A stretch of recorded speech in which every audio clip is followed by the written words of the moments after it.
A very warm welcome to all of you tuning in for the semifinal number 2. We're coming to you live for the Houston Open 2025 at the Prairie View Cricket Complex. A lot to play for today for both of these two sides. The two sides are Atlanta Fire taking on the Mustangs Academy. We had the toss correction not too long ago. We're going to go down and see what the decision was. Ladies and gentlemen, we'd like to welcome you to the second semi-final of the Houston Cricket Open for 2025. It's between Mustang Cricket Academy and the Atlanta Fire. I got to my right, Stephen Taylor from the Atlanta Fire, Unmuk Chan from the Mustang Cricket Academy, and match referee, Mr. Sadiq. We're ready for the toss, and here it comes. Unmuk Chan.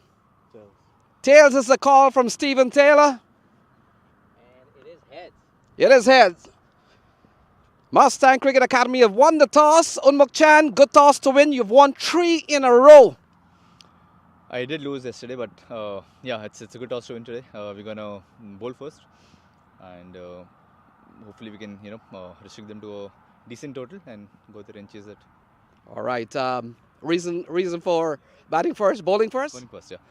I think I can see some patches of thick grass on the pitch, so maybe if you can take the early advantage. It rained a little bit yesterday also, and the air is a little thinner, so I feel we can sort of get something out of the pitch. All right, Unmuk Chan, good luck. Thank you. All right, Stephen Taylor into another semi-final for the Atlanta Fire. How you feel about this one? We're feeling pretty good, pretty confident. We have a good bunch of players with us, and we're looking to play some good cricket. All right, had you win the toss, what you would have done? It's a new wicket, never played on, it's fresh, so we'd have had a bowler as well. All right. Good luck, Stephen Taylor, and good luck to the Atlanta Fire also. So there you have it, folks. Mustang Cricket Academy have won the toss, led by Unmuk Chan, and they have decided to bowl.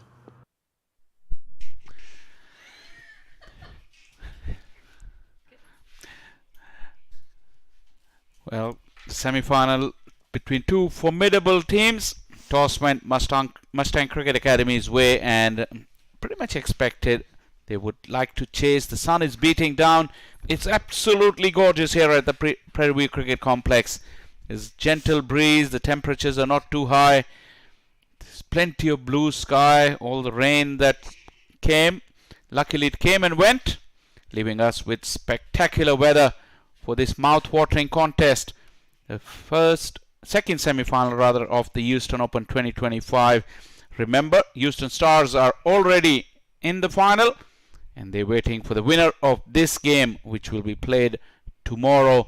But before that, plenty of cricket has to be played, and both these teams are probably will be very, very relieved that they got a bit of a rest yesterday. Their game was scheduled for yesterday afternoon, but because of the rain and the weather, it was pushed back to today. Before that, they had played 3 games in a row. Never easy. But now they're all rested, and we can expect a very, very good contest. Manali, you were there earlier to the middle. We had a good look at the pitch. What did you make of the conditions? Yeah, drier than what we saw yesterday, despite all of the rain and the covers being on for as long as they were yesterday. Grass is a bit dry, but still very thick in terms of the grass out there. So you still expect that it's going to be a bit spongy and bounce. I honestly don't think that we're going to see as much movement as we saw in that second innings yesterday, partly because the conditions are very different. There isn't much humidity in the air. There isn't much of a breeze either. It's blue skies. What has intrigued me, though, is that the Mustangs have won the toss and they've chosen to have a bowl, and both captains said they would have had a bowl first. Now, we've seen a couple of captains be brave and say that they're going to bat first. The conditions today, I think they might have been conducive to some early batting as well. Yeah, but once again, today's just a one game, so both the captains would be hoping that whatever little bit of moisture is left from that last night's rain, although I have to say the ground staff has done a sterling job, because there was hardly any hint of that. But with the sun beating down, probably the wicket will settle down. That would be the expectations of Unmuk Chan, who made the decision at the toss that they want to chase. And also sometimes in these games you go by the strength of your sides as well. Sometimes you back your team to do a certain job in a particular way regardless of the conditions. Yeah, and speaking of that as well, historically, from what we've seen leading into this game, it's always the afternoon game that plays better in the pitch. And this is an afternoon game. There wasn't a game this morning because of all that overnight rain. So you'd expect those conditions would have improved. The fact that we're starting at 2 o'clock, it's bright sunshine. Listen, we can talk about the conditions all we want. At the end of the day, the players do have to go out and execute. And that man on screen, Stephen Taylor, part of the run getters. I mean, he played really well the last time he had an outing on this ground. It is a different pitch that he's playing on today. But if there's anything that we can base on the last innings that he played, they're in for a bit of a run fest here. And talking about the conditions, and if there is any help, if any man is capable enough to exploit those conditions, it's this man, Sadaf Hussain. 415 first-class wickets against his name at an average of 20. He's a very, very skillful bowler, and he'll be the right man to exploit any kind of help from the surface. A big shout first up. It looks like it was going down leg. Bit of height as well. Wrapping on the pads. First delivery. Big tall lad. He's not express, has never been, but his strength is his consistency and what he does with the ball to go with his height as well. Pinning Taylor back. Midland leg line. Probably would have gone down in the opinion of the umpire, but good start from Big Sadaf Hussain. This is going to be a good contest because Taylor will come hard at him. I decide against the single. Could have been on offer had they both taken off quicker. A bit hesitant to start. It is early days. Full 20 overs you would expect would be played. They do have a lot of batting in this lineup as well, Atlanta Fire. Now you would know a lot of these players very well. You're from Atlanta as well. I've covered these boys for quite some time now. Local tournaments and also in the minor league as well. Some good cricketers in the mix. That's going to be wide. Nice carry for Sadaf. Stephen Taylor, like any other top-class left-hander, thrives on width. The one area that at times Stephen Taylor has struggled is with his balance early doors. Just falls away towards the offside and got pinged right in front of the stumps on quite a few occasions in his career early on. But when he gets going, he sorts that problem out and he can play all around the pitch.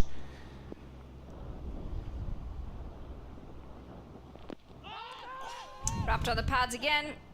Completely uninterested. Might have been some bat on that. He signaled for height. And I'm not really sure if that looked that high. If anything, the first one looked higher. Yeah, with the height of Sadaf, though, the umpires would always be thinking. But exactly the same thing that I was mentioning about Stephen Taylor. Midland leg line, he's just missing the line of the ball. He's been lucky on 2 occasions. This one probably was pretty close to the inside edge as well. Probably that was in the equation when umpire James made that decision. Look at what Sadaf was gesturing to himself. He figures out that Taylor is playing around his front pad. Pinpoint accuracy is required from him to get rid of Taylor. Picked off into the leg side. There should be some runs. Won't run away to the boundary. Again, it's a sign of all that heavy rain that we had yesterday. Even walking around as we did our laps this afternoon, it wasn't the driest of grass. I know you're wearing shoes, I was in my flip-flops, and you could just feel the moisture in the grass. It is there, and you'd expect it to be a bit waterlogged underneath. The amount of rain that came down last night, incredible. Well, it started early afternoon and carried on till quite late in the night. This is why I was just intrigued to see the look of the pitch, which on the surface looked pretty dry. Calls for catch it. Up in the air, and that's going to be the first wicket. Stephen Taylor did not look comfortable this morning or this afternoon. And after plenty of dot balls and a sketchy 2 the ball before, he's the first wicket to fall. Early breakthrough here for the Mustangs. Well, Sadaf has pinned him back, and now the short delivery just Taylor didn't get himself into a good position, got cramped for space in just a little waft. Nothing short really, and it carried to the fielder. This is a big blow because Taylor was coming off the back of that 68, the man of the match performance in the last league game. He will have an early exit in the semi-final. Atlanta Fire 3 for 1.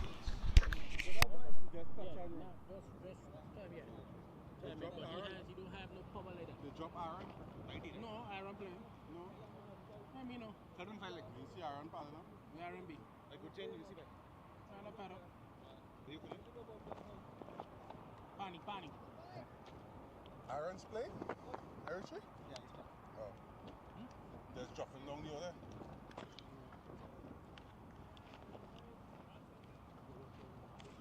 Can I middle, please? Thank you.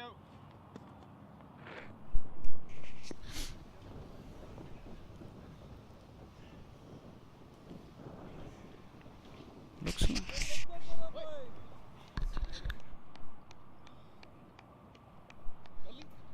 Rishi Pandey, the new man out in the middle after an early exit of Stephen Taylor. That's a big blow to Atlanta Fire. I'm sure they're relying on some runs from him up at the top. Hard-hitting batter. Not to be today, thanks to some really good bowling from Sadaf. A slip and a gully in place. Catching.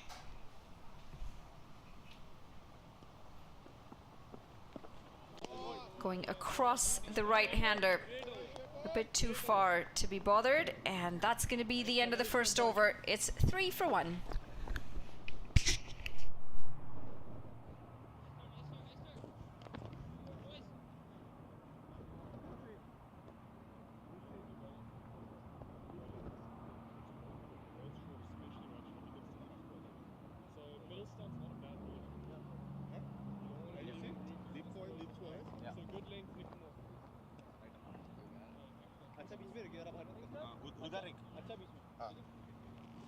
That is like sick. First over done, 3 runs on the board. We haven't really seen a lot of swing first up in the over. Conditions very different from what we saw yesterday.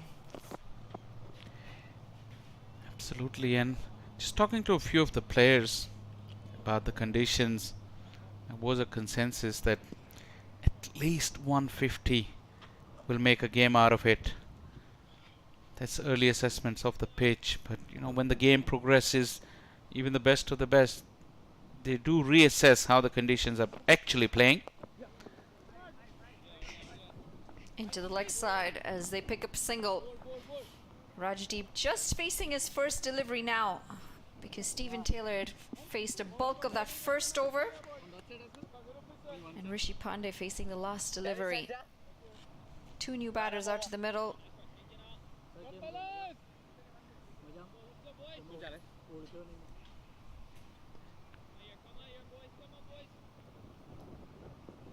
Sankarth Batula, the new bowler, coming in from the pavilion end, and this is a full-fledged throw of the arms into the offside. Daron does well. It's going to be runs stopped. Not afraid to fish those outside the off stump. Yeah, gave it the full Monty. He saw the width and went after it. Excellent save by Daron Davis. He's another one of those very, very good cricketers. 3-dimensional cricketers. Excellent delivery. A bit of movement away. Taking some pace off. Maybe looked a bit spongy as it went past the batter. Yeah, correction with the line and the length from his previous delivery, Batula. And it went away a little bit off the seam. Didn't see if it was roll of the fingers or it just landed on the seam. Worked into the leg side. It might take a partnership here. Might need to just slow the game down a little bit. It is power play overs, but having lost the big hitter in Stephen Taylor early and sending a youngster in at number 3, there is batting to come. Stephen Taylor, Obas Pinar. Over the course of the tournament here, we've seen that teams have been able to recover from slow starts, provided they don't lose too many early wickets.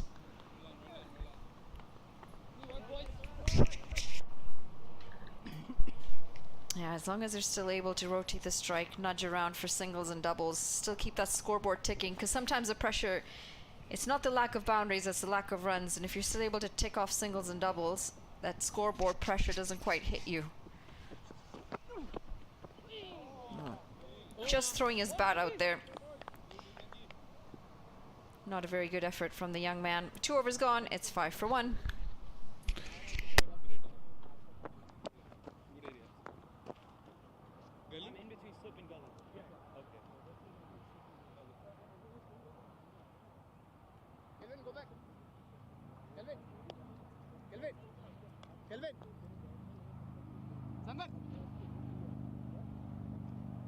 Are you already there?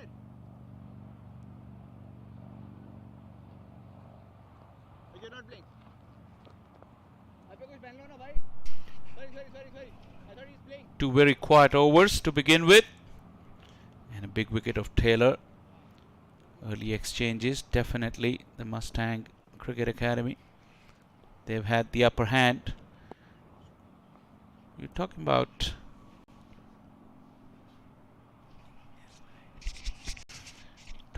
the intent in the power play. Nicely stopped. Once again, looking to just guide the ball through. Talk about the intent. If the conditions are such and the bowling is good and there are no opportunities to get to those boundaries, intent could be between the running between the wickets. Could be on the lookout for any runs. There's still plenty of gaps available.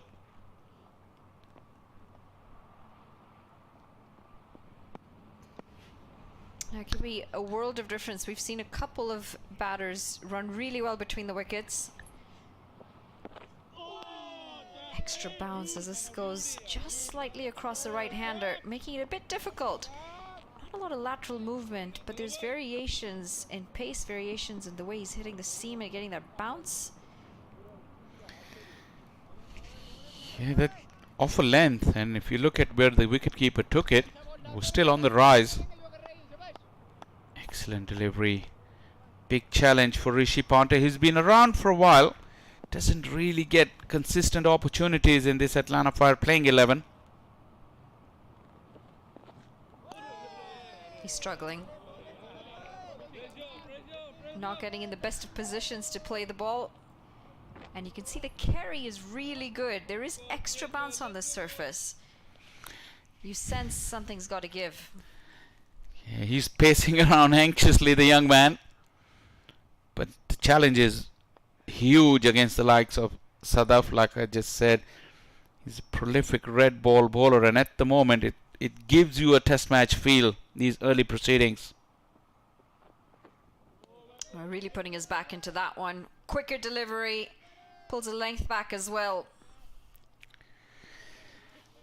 The width was there, but I think once again that bounce was kind of spongy. It really messed up with the timing of Rishi, and in the end he just let it go. Just 5 runs coming off of 2.4 overs. This might be one of the lowest run rates that we've seen so far in the tournament.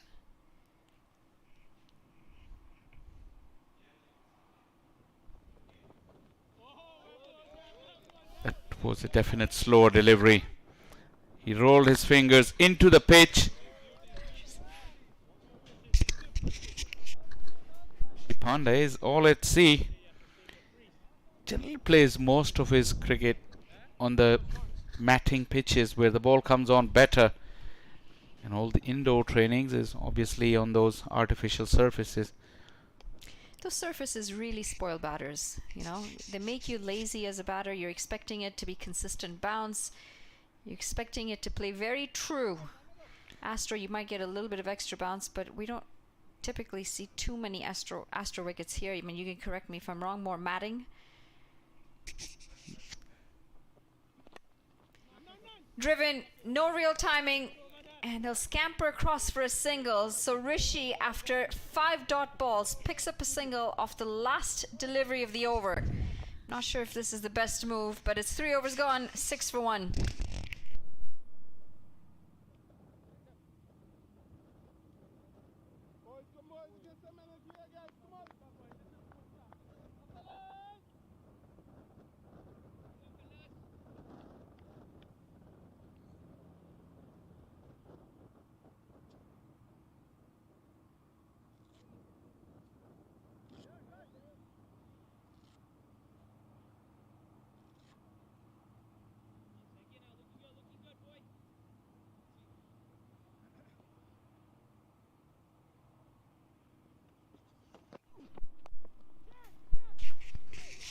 Taking the charge this time, goes up and over as this will run away to the boundary. Great looking shot. Not the best of deliveries from Sankrith.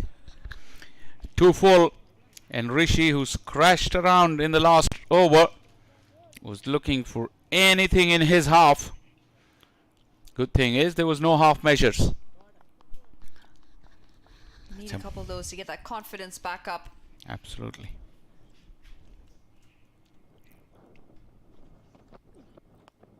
Oh, this has gone straight up in the air. Should be a wicket. It is a wicket. Rishi Pandey not able to hold his nerve despite getting a boundary the ball before. Really a nothing shot in the end. But with all the pressure building up with the dot balls, you just sensed that there was a wicket coming. It's the second one, and Atlanta Fire in a bit of trouble.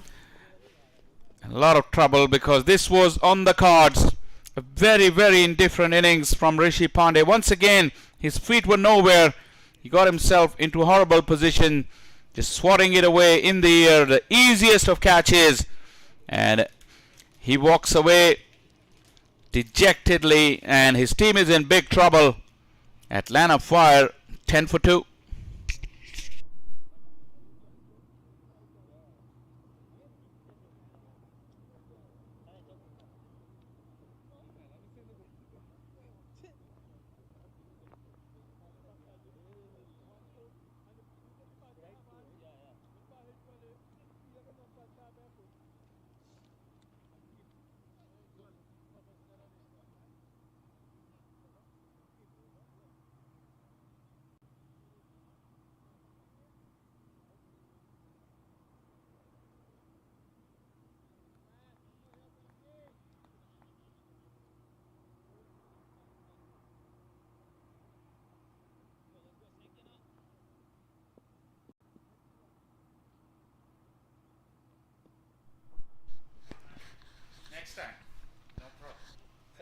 It's the big man, Obas Pinar, walking out to the middle.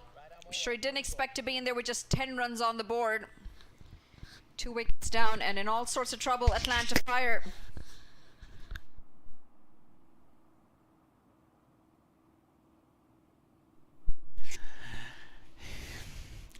Yeah, this is the key wicket in the middle order. Obas Pinar and Aaron Jones. And Rajdeep Darbar has only played 3 deliveries. Can't pierce the offside. It was short, it was wide. Ball not coming on as nicely as the batters are hoping for today. And you had mentioned it's a lot of grass on there. Even with the new ball, because in the past days we've seen that even on sluggish of pitches, at least the first 5-6 overs, the new and hard ball will come on better. But like we said, there's, even though you can't see any moisture on the surface. Cut away. And again, it's just going to be a single. He's off the mark, Obas Pinar. Between the slowness in the wicket and the slowness in the outfield, it's going to be a tough day with the bat today. It looks like it. With passage of time, we may just find out that it was a very, very good toss to win. Because the way the sun is beating down, and like I said, on the surface it seems pretty dry, but with all that rain, there must be moisture underneath. Extra bounce. And nearly off the handle as they come around for yet another single.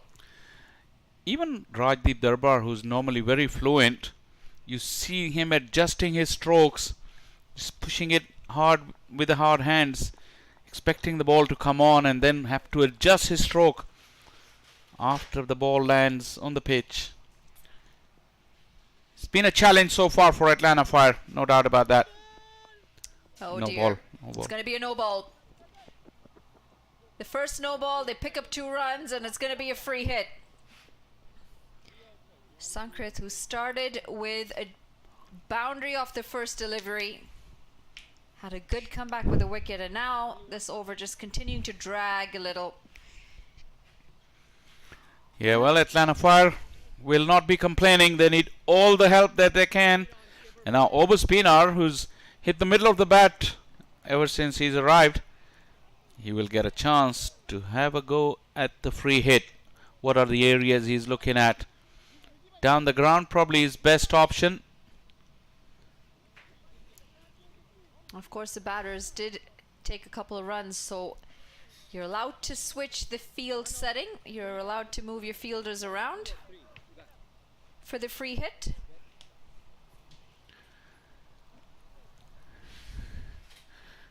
It's incredible how many rule changes we've had in cricket over the years. Yeah, think about them and it looks like a different game. Oh dear. Make that a wide and make the next delivery a free hit. A nothing delivery, really. Talk about a long over. This is now even longer. And this is how you release pressure that you've built up. As a bowler, you want to continue keeping the pressure on. When you give away free deliveries like this and the runs start to flow, it makes it easier. It's a high full toss off the edge. Umpires will be having a look at each other. Although Pinar is quite tall, I think it's been given as boundary. Well, if you ask me, he's a tall man. And it looked like it was mighty close to that waist height. He picks up a boundary, clearly looking for another free hit for yet another no ball. It's the end of a very lengthy over. 4 overs gone, 20 for 2.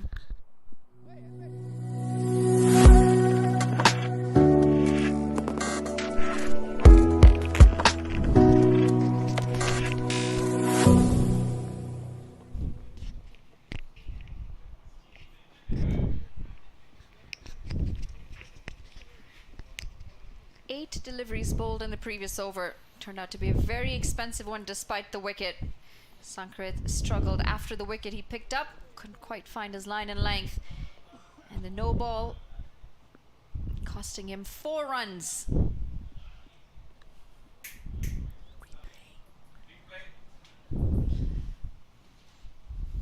The free hit delivery looked mighty close to being over the waist of Obus Pinar. He is a tall man. Let's see if this is dipped enough. No, it hasn't. And I know we've got the opportunity to take multiple looks at this. The umpires only get 1 chance, but that should have been another no ball. Fair to ask Obus Pinar, and it explains why he was such an unhappy man. Change in comms as we say goodbye to Faisal and welcome to Lenny. Thank you, Manali. Pressure on the Atlanta Fire. They've lost 2. Up and over as this is cut away for a boundary. Finally, runs starting to flow. And we tend to see this after a big over. Extras hampering all of the pressure that they had put on the Mustangs. Atlanta Fire now feeling a little bit more free. And Rajdeep will feel more comfortable knowing that Obus Pinar is coming off some form and getting some runs. Yeah, another good start here from Ujwal Vinakota. But outside the off stump, we saw in the previous over Manali. Very good over for the Atlanta Fire. They picked up 15 runs from an over bowl by Batula. We saw no ball. We saw 4. And so we're beginning to see a fight back here from the Fire. They've lost Taylor and Pandey. And Obus Pinar perhaps has been given a promotion in front of Aaron Jones. I mean, Aaron Jones has struggled for form recently too, hasn't he? Yeah, not I think as high as 8 or 12. Looking to pull it. And mistimed. It's going to be a dot. And Monali, we've seen how important winning the toss has been on this pitch. And the last time the Atlanta Fire has played here, it has not gone well. Winning their other 2 games from outside of pitch number 5. Oh dear. The extras continue to flow, and we can't blame the wind today because it's actually not very breezy. Yeah, they've been indisciplined. We've seen a drop catch also from Ujwal earlier on. And the only consolation, they were able to pick up the wicket of Stephen Taylor and Rishi Pandey. But yeah, in the last 8 balls or so, things have gone a little bit haywire here. Both Rajdeep Darbar and Pinar forms the strength of this batting lineup. Similar shot again as the first one in the over, as this is going to be yet another boundary. This is very poor bowling from Mustangs Academy in the last couple of overs. They've not found their length, they've not found their line, and these are freebies. Yeah, a lot of width, too short. When you bowl short, you give the batsman that fraction of a second to work with.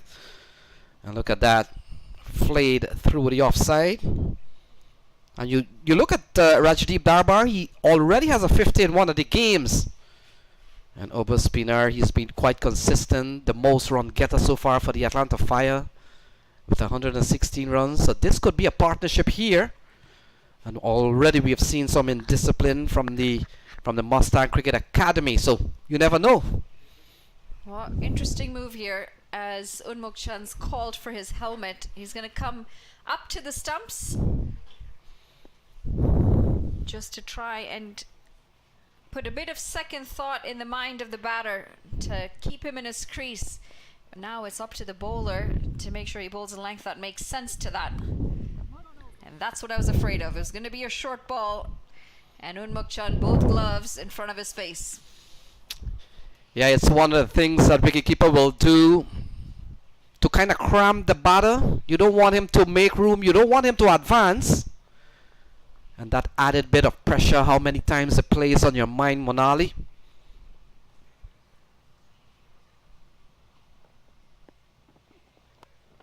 Too short. And more runs as this is going to run away for the 3rd boundary of the over.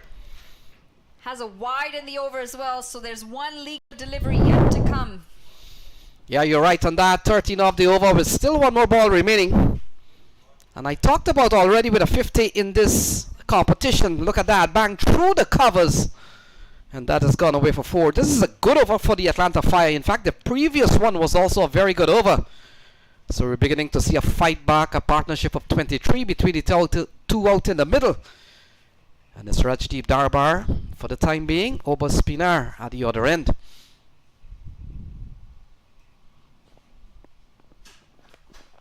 Into the leg side this time.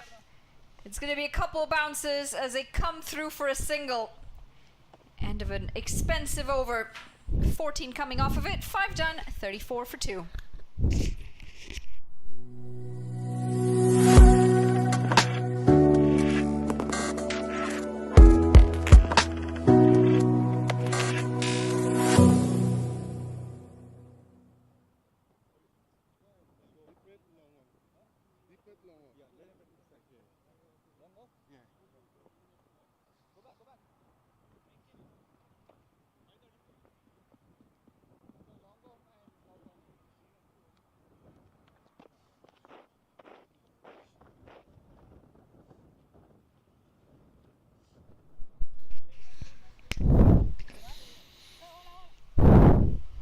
Change in bowlers, change in pace as well, as we see the inclusion of Jerome Davis.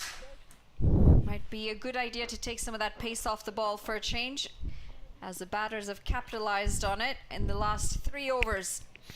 Started very poorly, Atlanta Fire, and now 34 runs on the board, going at almost 7 runs and over. Yeah, Deron Davis brings a lot of strength to this bowling lineup, Monali. And he's been given the ball here for bowler to be used. A man who has played youth cricket for the West Indies, 2012.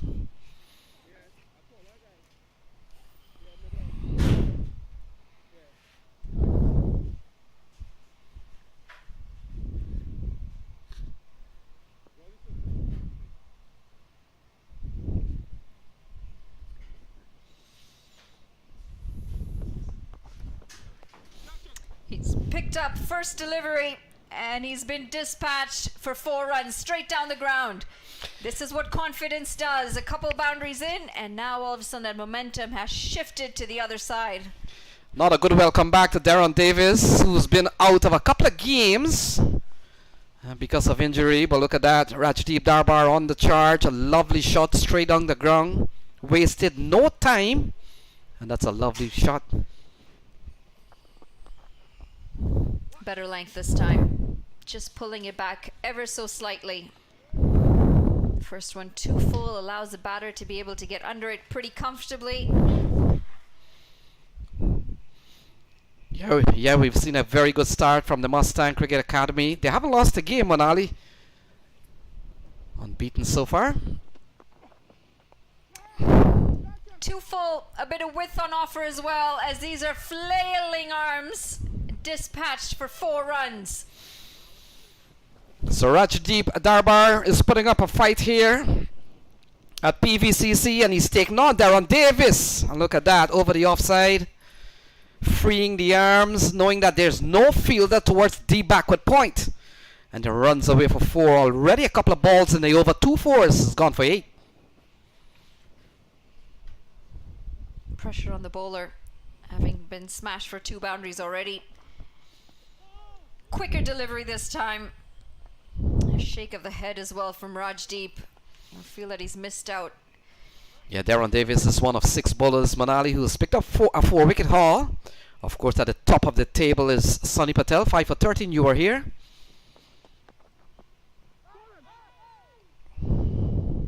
Bit of a nothing shot from Rajdeep. A bit lazy with his footwork. Bat not coming down on time. Almost in 2 minds. Yeah, 32-run partnership. He's gone quickly up, as you can see on your screen. 33 of just 15 balls. Oh, this is up in the air. Should be a wicket. No, it's not. It's in fact sailed all the way for 6 runs. A couple of decent deliveries, and the over finishes on an expensive note. Yeah, this has been another big one here for the Atlanta Fire. We've seen a good knock so far from Rajdeep Darbar. And Manali, one of the positive things of Rajdeep Darbar, he's not afraid to take on the bowlers. And you thought with the introduction of Darren Davis, things would have calmed down a little bit, but he's taken on Darren Davis, and Davis has conceded an over that has gone for 14. 6 overs gone, 48 for 2.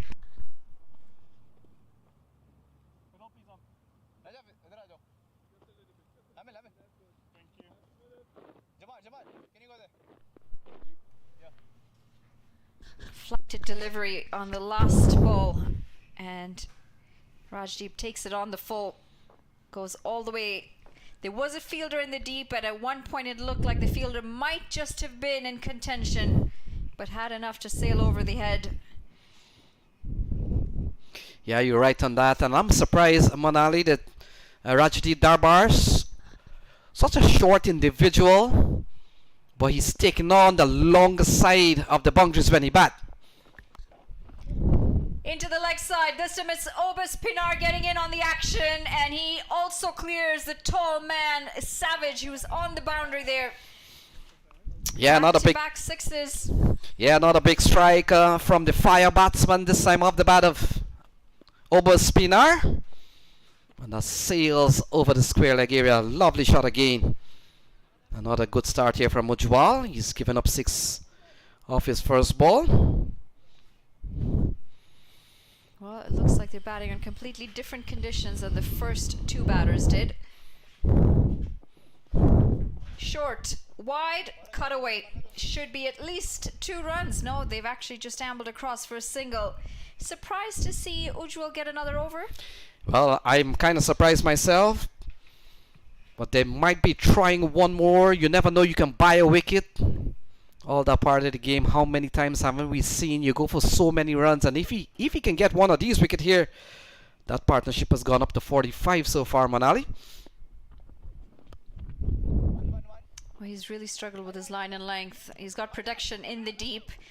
And that man on screen who fielded probably wouldn't be a bad choice as a bowler coming in. Karthik Gattapalli. He's got good control of the ball, picked up wickets as well so far in the tournament. Yeah, a couple of good bowling options. You mentioned Gatapali. There's also Chaitanya Bishnoi, who's done some bit of bowling for them. Gone. Too short. And this has some distance on it. Sails all the way for 6 runs. We questioned the bowling. We questioned the bowling choice. And unfortunately, he's getting from bad to worse for Mustangs Academy. So 14 runs in this over. Take a look at this one. Hammered straight out of the park. And that's a lovely shot from Obis Pinar. Brings up the 50 partnership.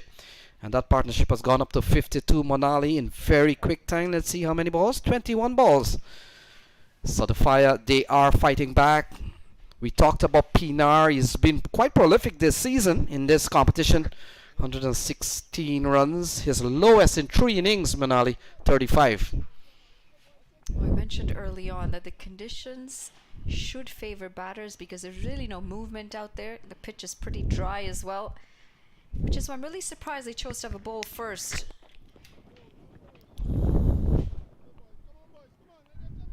It just isn't the humidity in the air that we had over the last few days. We weren't expecting the ball to move as much because of it.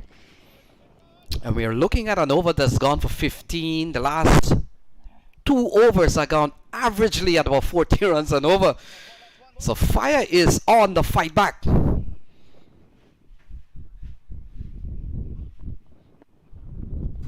Slower delivery. And well played. It's guided as they come back for 2 runs. 17 runs coming off of it. 7 gone, 65 for 2.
So 7 gone, 65 for 2. Change of bowling and change of commentator. Shaw Faisal joins me in the box.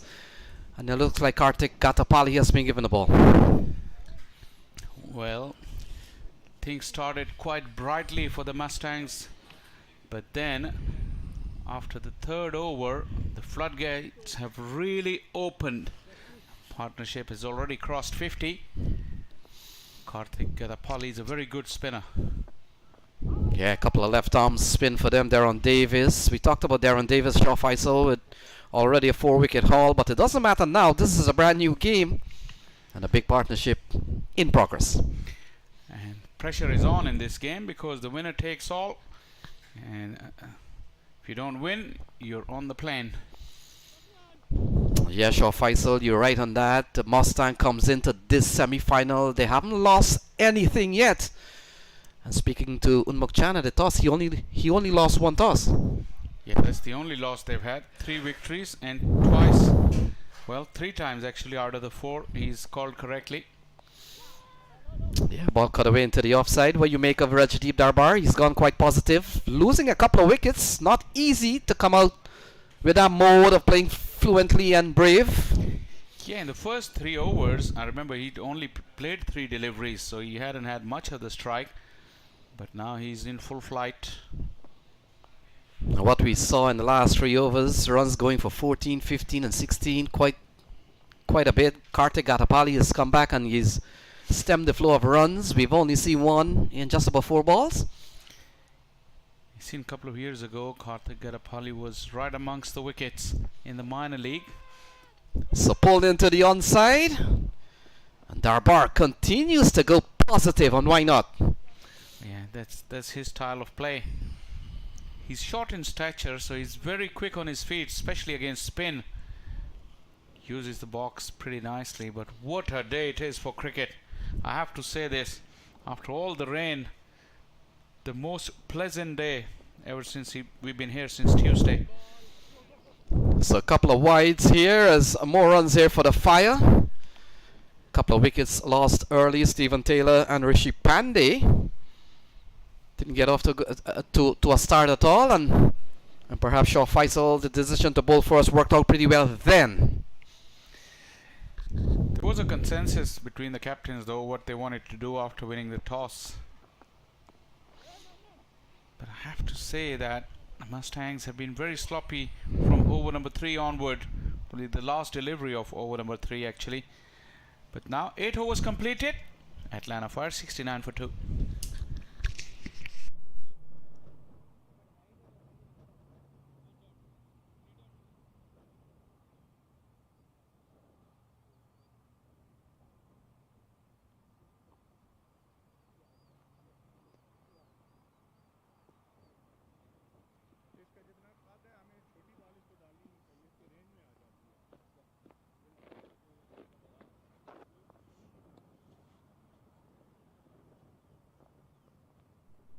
So Ujwal Batula will continue.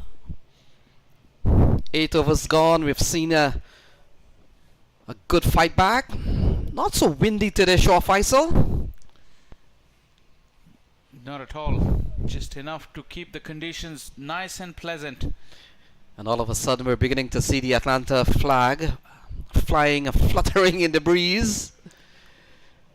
Yeah, wherever they play, they do this. They bring their flags and they get to one corner of the ground, and it does belong to them. Can get very rowdy when they do well. I remember going to the Atlanta region, Shaw Faisal, during the course of the minor league games. I know there's another franchise out of Atlanta, the Atlanta Lightning. When they're at the ground, you hear the Atlanta Lightning with the big drums. Oh yeah, that's their feature. And there's a fierce rivalry between the two Atlanta sides.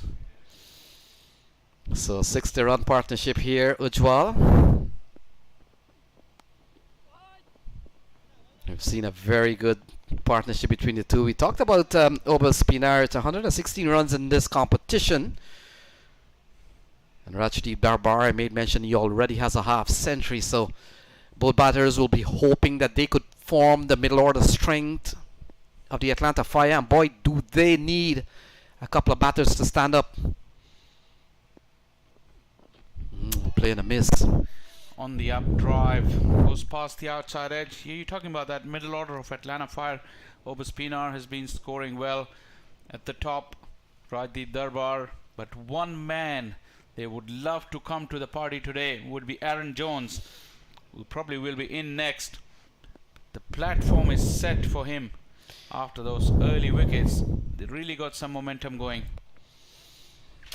Flicked away over the square leg area, and that has gone for another maximum.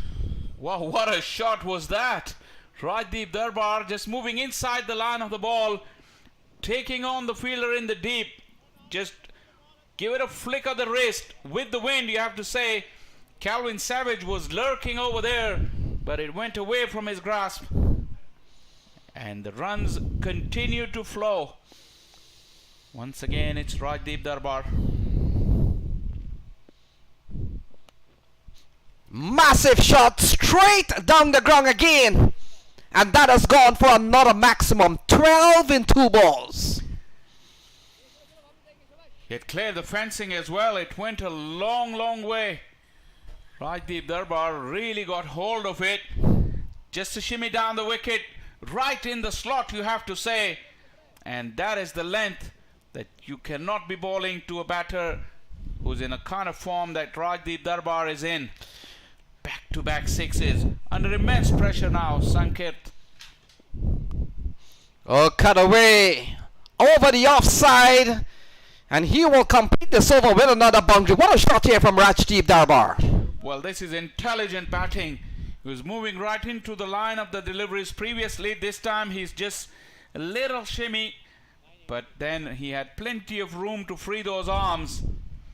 This was an expensive over, and Atlanta Fire are rollicking now. 9 overs, 86 for 2. Man, what happened after 3 overs?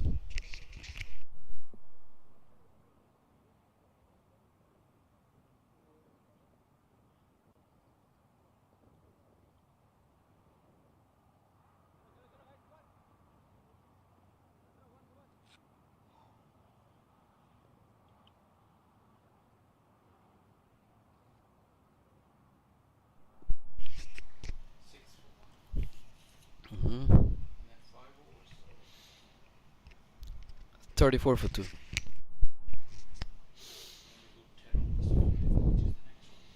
So Kartik Gathapali comes back into strike. He's been the only standout bowler so far. Appeal down the leg side, and things are on the way here. Leg by.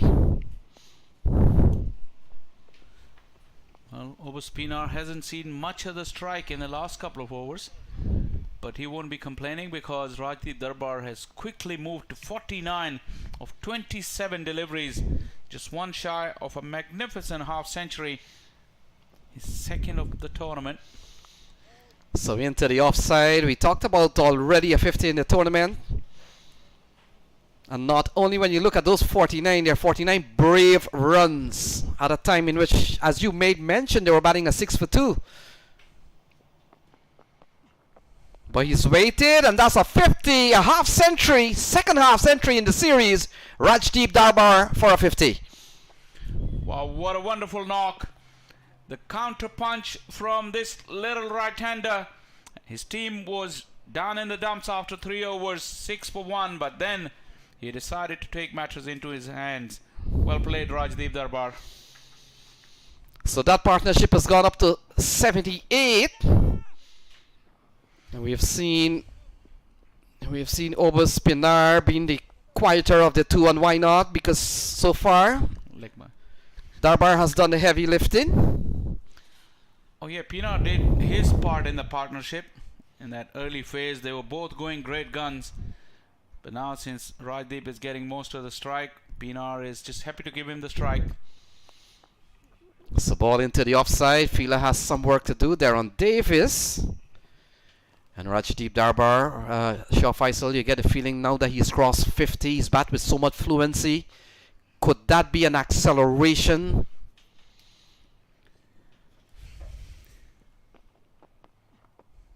Again, taking on the pad. We've seen 3 balls in this over, striking the pad. Not out, says umpire Sadiq. 10 gone, it's 90 for 2.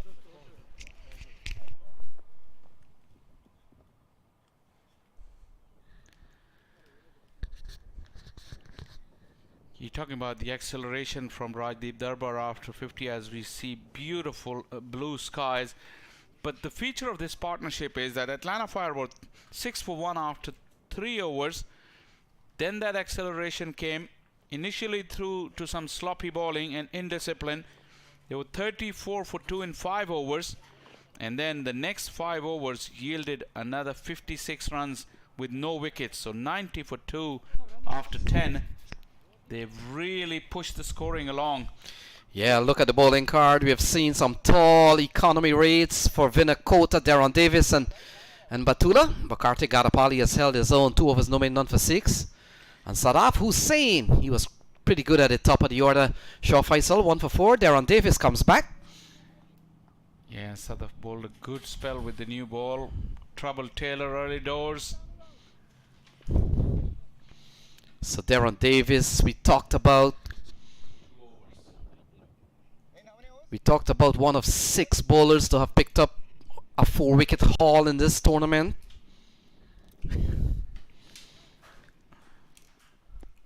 So 90 for 2. Here is Rajdeep Darbar on strike. And ball cut away into the offside. Man placed out in the deep, and the over begins with Darren Davis giving up 1. Yeah, definitely needs some control, Mustangs Cricket Academy, and none better than the 2 experienced campaigners, Gathapali and Darren Davis. Although Davis went for 14 in his first over inside power play, but he's got more protection now. They want a couple of cheap overs. So ball into the onside from Obus Pinar. And Shaw Faisal, I made mention, Darren Davis, like many other top-rated player, has played at the West Indies junior level. In 2012, would have played on the same team with Craig Bradway, John Campbell, who's in this tournament. Oh, playing a miss. And in fact, has the ball struck the stumps? It looks like that. And so Rajdeep Darbar falls shortly after scoring a half century. Darren Davis breaks the big partnership of 82. Well, they needed it. The Mustangs Cricket Academy, they needed it. And who else? Darren Davis beats Darbar in flight. Top of middle it hit. And that was a wonderful piece of bowling from the experienced man. Rajiv Darbar nonetheless has played beautifully. He's been dismissed now. And Atlanta Fire 92 for 3.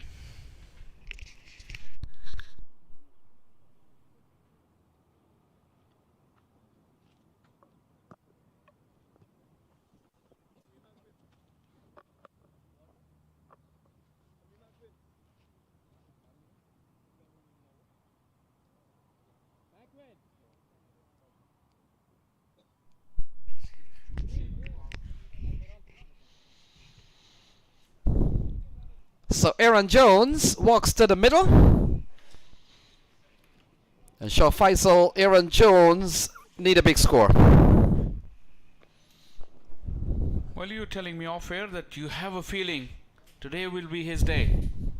And Atlanta Fire will be very happy for that. And if they're listening, and Jones, if he has a good day, they need to come and thank you as well. Well, I want to say, let me take the opportunity to say good afternoon to all those in Atlanta, and also good afternoon to all those in Dallas who's been following the feed. And then, of course, we go globally. This is a global broadcast, and wherever you are, it's good afternoon here from Texas. And also to our fan code viewers all around the world. We want to say special good afternoon, and we welcome your participation in your viewership. 92 for 3. Back-to-back good overs, boundary-less overs, and even better than that, a wicket has come. Jones is immediately off the mark, but now the onus is on Pinar. Oh, that was a close shave, although good call from Jones. Pinar didn't know much about it, but Jones called him for a run. It is a bye. But that went very, very close to the off stump. Even Unmukh Chand couldn't believe it. Probably thought it was going to hit the stumps.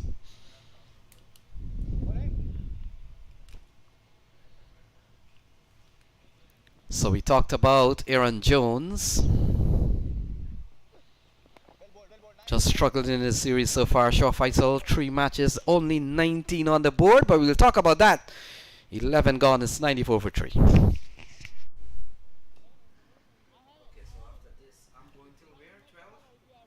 Yeah, you're after.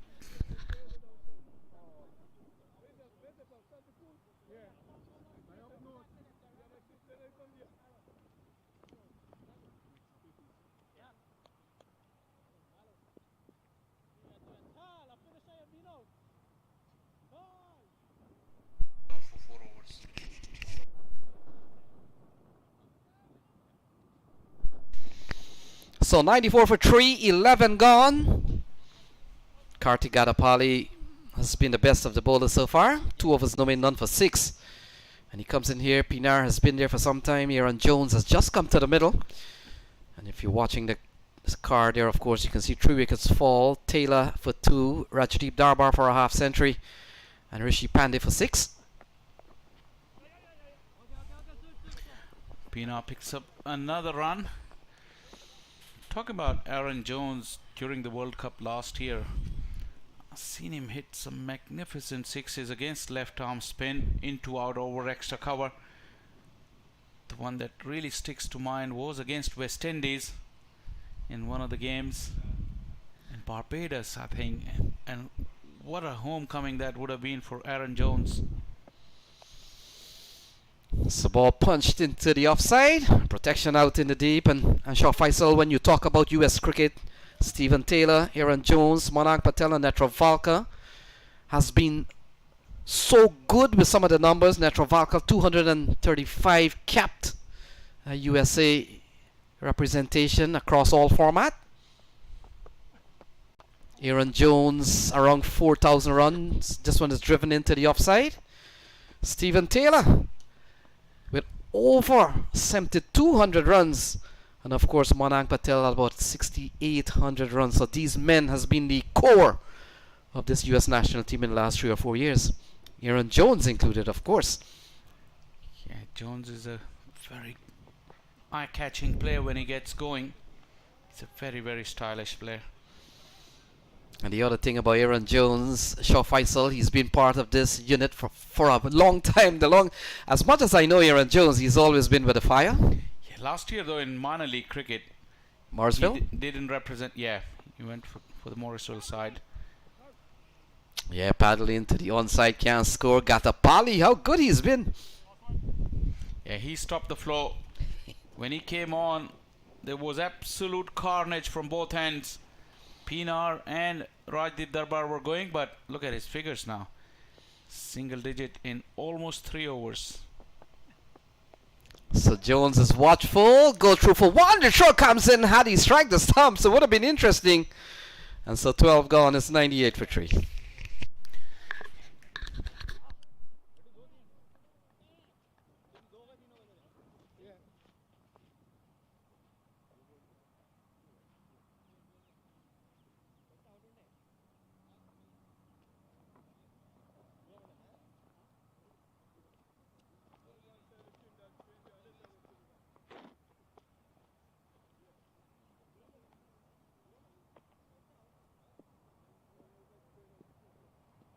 Take a start and come.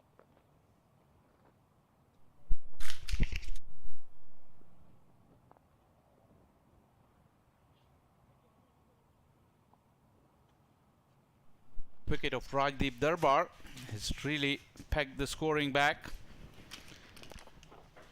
Jones goes down the ground and finds the fence. He's at his very best when he does that against the spinners. He'd been scratching around up until now, but this time wonderful use of the feet. Clean hitting at its best. And this is going to do his form and his confidence a world of good, Aaron Jones. The runs continuing to flow here. In through the leg side this time, in the slot, great use of the feet, and this is going to be another maximum. First the boundary, now a maximum, 10 runs off just 2 deliveries. You called it correctly. That first boundary looks like it's freed him up once again. Great use of the feet. Allowed him some room. He was ready to go anywhere, but went with the angle over long on that occasion. First straight down the ground and then over long on. Under pressure, Deron Davis.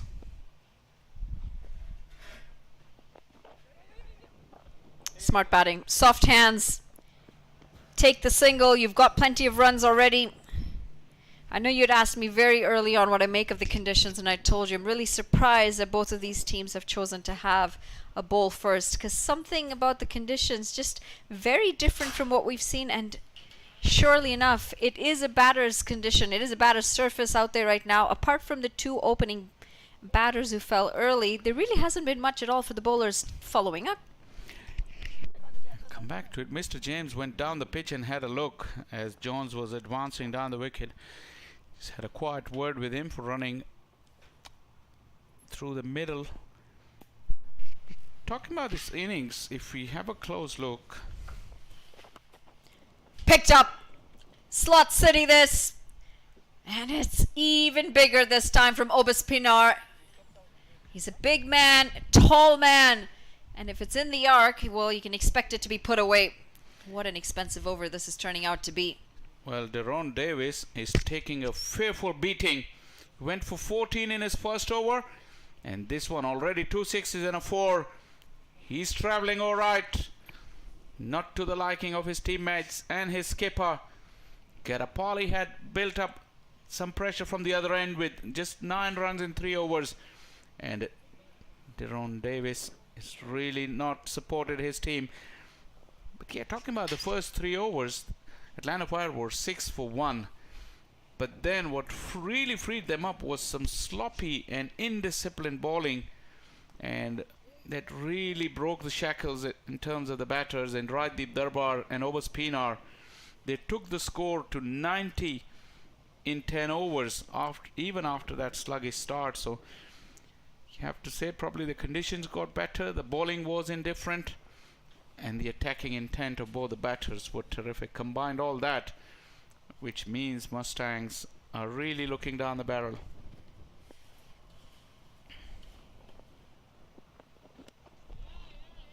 A rear dot ball.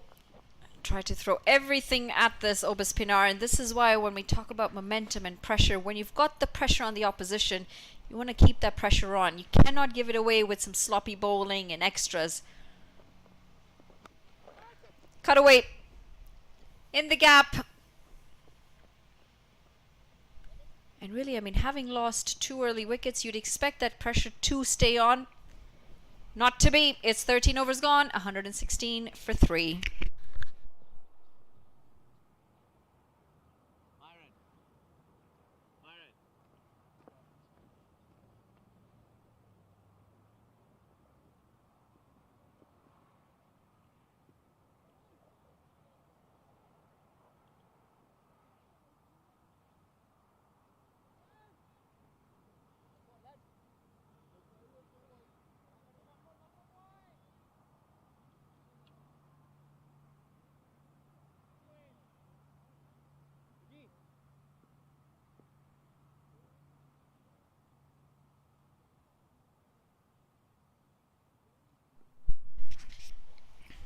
Karthik Gattapalli brought into the action. And they're looking for a wicket here desperately, Mustangs Academy. It's a breakthrough that's desperately needed. It's his final over. Karthik Gattapalli, he's bowled well. Just the 11 runs coming off of him. He's not gotten a wicket. Sure, he'd love to get a wicket to his name after bowling as well as he has, because the rest of the bowlers have all gone around the park. Premeditated, Jones. But Gattapalli's figures will suggest to you that this wicket has something in it. He's bowled beautifully, but if you look at the scoreline, you would think that they're batting on an absolute belter. Everybody else has travelled, so it tells you some of the bowling hadn't been very good. Once again, Gattapalli cleverly watching Jones, but sloppy effort in the field. How much will it cost? Just the 1 extra. But Mustangs are clearly rattled. I mean, when things are not going your way, the most basic of cricket is made a mess of. And that occasion should have never come down to 2 runs. There was backup in place, poor throw, and the backup never really got behind the ball. Sloppy in the field.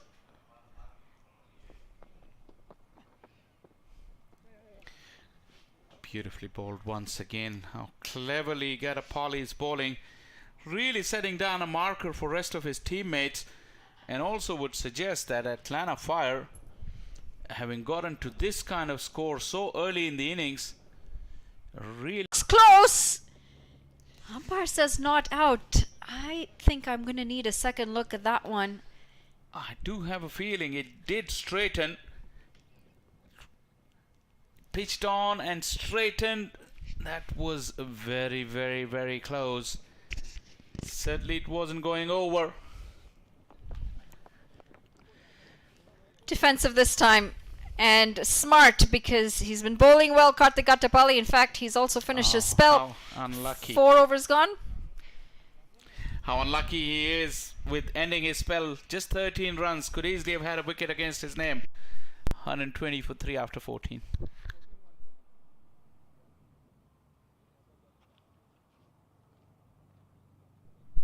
Oh, this was the appeal a couple deliveries ago. It looked mighty close. And it might have just rolled over the glove and arm. I don't think the line was an issue on that occasion. Not at all, because the ball straightened. The angle was from pretty wide, but it landed and it straightened, heading towards middle and off. Can we see it one more time? Here, have a look again. Did it roll off the glove and onto the arm. That would be the case. It would be a very good decision from umpire Siddiq. It might be the only thing that saved Obus Pinar as well. 14 overs, 120 runs already on the board. We're looking at a high-scoring affair today. Short, wide, and not coming out of the middle. He'll pick up a couple runs here, Aaron Jones. Just backing away at the point of impact. And it's one of the reasons why he's not been able to get more bat on this.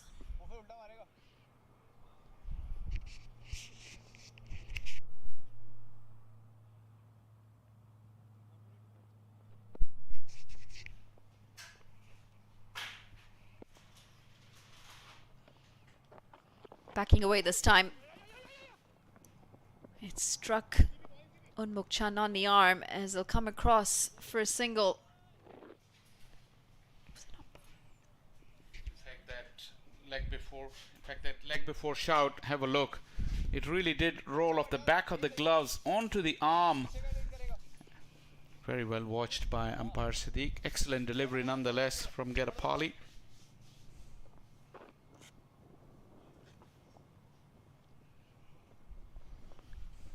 Impressive.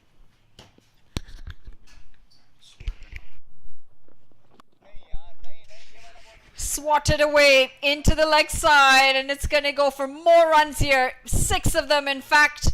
Obus Pinar given a freebie. The line, the length has been poor from all of these bowlers. Well, have a look at this. Long levers. And Obus Pinar, he's really not in the mood to spare. And now that Aaron Jones is flowing as well, the pressure is coming from both hands. Unmuk Chand will have to do something about things here. Otherwise, Atlanta Fire can get away with a huge total. Pinar striking at very good rate, 40 of just 25. And Unmuk Chand's problems will be complicated because Karthik Gedapali has finished his spell. So he will have to find a replacement.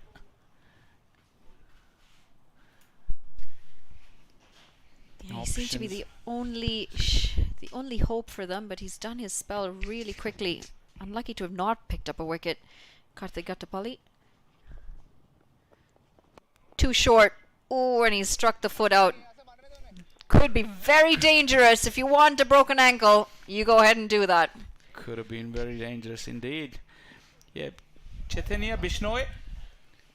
He's another left arm spinner, the third in the innings. So Karthik really bowled well, but Deron Davis travelled. Coming down the track. Oh dear, this is what happens when you're under pressure. Expect those balls to be stopped, in fact.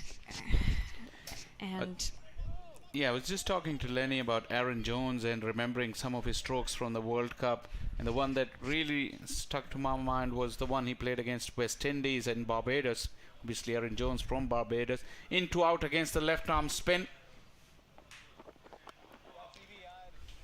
struck into the leg side. The length just has not been right today. And this is going to go for 6 off the final delivery. Another very expensive over coming to an end. 18 runs coming off of it. Yeah, backing away Johns, not following up, allowing him the room and the length to hit it where he wanted to. This is sloppy, but Aaron Jones is getting into his groove now. 15 gone, Atlanta Fire, 138 for 3. Take a look at the bowling figures, and they have been ghastly today from the Mustangs Cricket Academy. Remember, they chose to have a bowl first today, winning the toss. And the economy rates, shockers. 3 wickets going down. Sadaf, Sankrit and Daron picking up a wicket each. And despite the wickets that they have picked up, and mostly everyone going for runs apart from the likes of Sadaf and Karthik Gedapali, who did deserve a wicket, unlucky to have not picked one up. 5 overs remaining, 2 set batters. Atlanta Fire looking to go really big. They have batting to come. Hamilton, Sunny Patel still waiting in the wings. I'm quite perplexed as to why they continue to bowl short. They've dragged the length down consistently. Ujjwal, who's been so expensive, now giving the ball back. I'm really surprised with this move as well. They do have bowling options, and sometimes it's your part-timers that end up getting a wicket. Indeed, Southapole 2 good overs up top. It could have been brought in to just dislodge one of these two, if not both of these two, to bring new batters in. Otherwise, with the set battles, like I said, this could be carnage. What is Ujjwal's setup with the field? Plenty of sweepers on the onside. Instead, Jones goes over cover, taking the hand off the handle, but once again, not bowling according to the field. The protection is on the onside. Playing off. Jones dines in. Can we see a replay of that one more time? Well, the bowler consistently short and wide, and we take a look at his approach to the crease, and he's quite wide. This time goes straighter, and it's gone all the way for 6 more. Top shot this from Aaron Jones as he picks it up, goes over the bowler's head. Wow, this is some onslaught. Bowlers' troubles, keep them aside, but enjoy the ball striking from Aaron Jones. And guess what, Monali? Earlier on in the breakfast, Lenny said today Aaron Jones will score runs, and Jones hadn't scored anything throughout the tournament. What does that mean? Where is he? Well, he'll be joining in a few deliveries. You can ask him. But Atlanta Fire needed their big man to fire, and no better stage than today.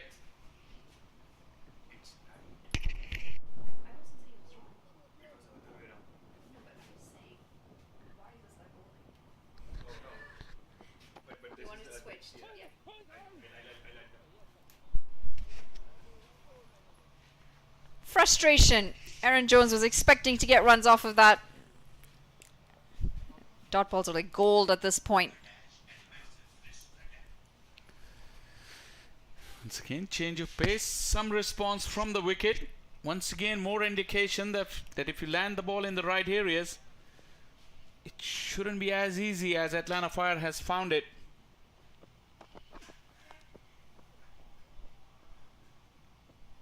One-handed pickup as Calvin Salvage in the deep restricts the boundary.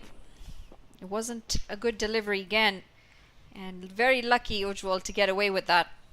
That's the only one sweeper, and just a few yards either side of him, it would have been a boundary.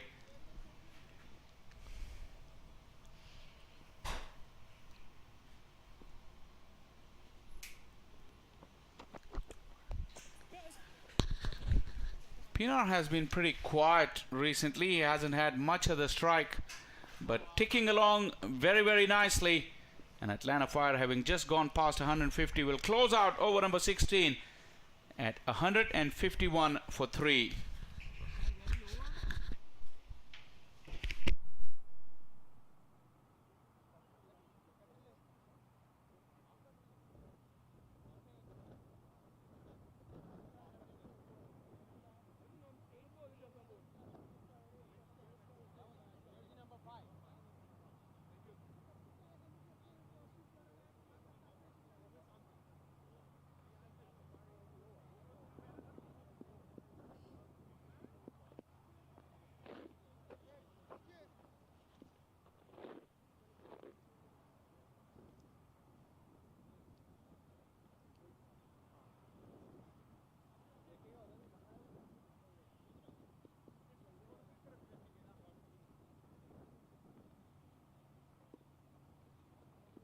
Go back.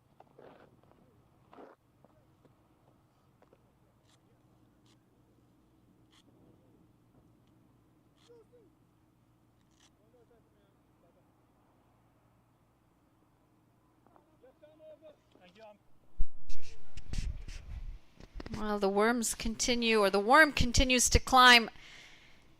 9.44 the run rate.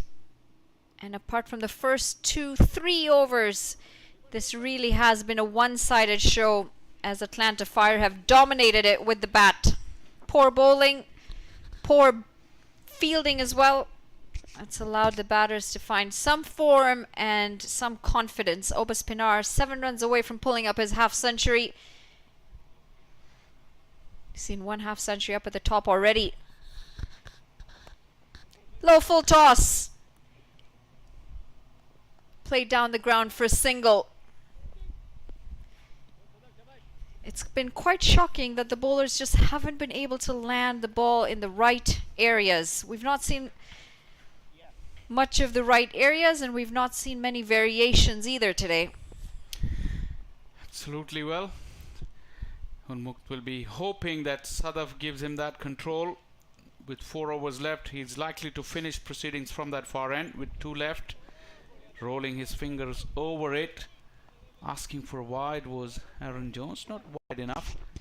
Aaron Jones has done this a couple of times now. I know he likes to give himself some room on the offside, but on multiple occasions, whether he's chipping down or whether he's trying to play through the offside, that front leg goes so far wide.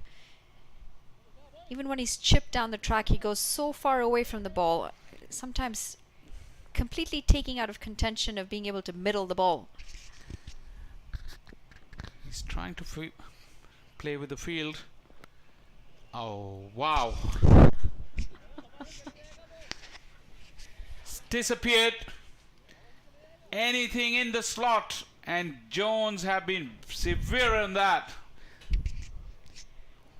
All of a sudden, he's found his best form.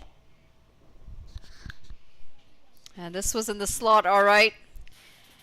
Dispatched for a massive 6. This gives me flashbacks of his innings against Canada in the opener at the World Cup last year, where he took the game away single-handedly. When he walked in, and the game was well and truly in Canada's grasp because they had batted well and they had a stranglehold, but then came Jones. Oh. Another wide. Yeah, that innings will be remembered for a long time. Well, and that again, an example of just how poor bowling gave him the confidence to be able to come out and strike. Nikhil Datta, the bowler on that occasion, had a shocker with the ball. We've never seen him bowl that poorly, in fact. But, you know, it's a World Cup game. It's an opener, full house. The pressure gets to you sometimes. Aaron Jones was up to the mark to take apart the poor bowling that was given to him on that day and again today as he brings his side into a very strong position. He's now got 1 more run than Obas Pinar. You're talking about that World Cup opener. The whole world was watching, and Nikhil Datta just melted under pressure, and Aaron Jones found his finest hour. I remember watching the game. We were all sitting together at my parents' house, and we were just in absolute shock at what we saw from the bowling. Couldn't believe it. This should be more runs. Big long arms of Obas Pinar as this is dispatched for 6, and with that he also brings up his half century in style off just 30 deliveries. Well, the sleeping giant has really woken up. He was watching Aaron Jones in the last 20 minutes or so. Hasn't had much of the strike himself, but this one was right in the slot and he just went after it. No half measures. This is a terrific knock from the tall South African. Look at that. Just fetching it across, but finding the sweet spot of the bat. The carnage continues. Through the offside. It's a thick outside edge and it's going to run away for 4 runs. Sadaf choosing to continue with the angle going away from the right-hander. And fortunately, he's gone for runs as they've capitalized on the room that they've been given on offer. Excellent stroke to finish the over. And yet another expensive over comes to an end. There's going to be so much scoreboard pressure for the Mustangs Academy when they come back and have to chase this mammoth total. 17 overs gone. It's 170 for 3.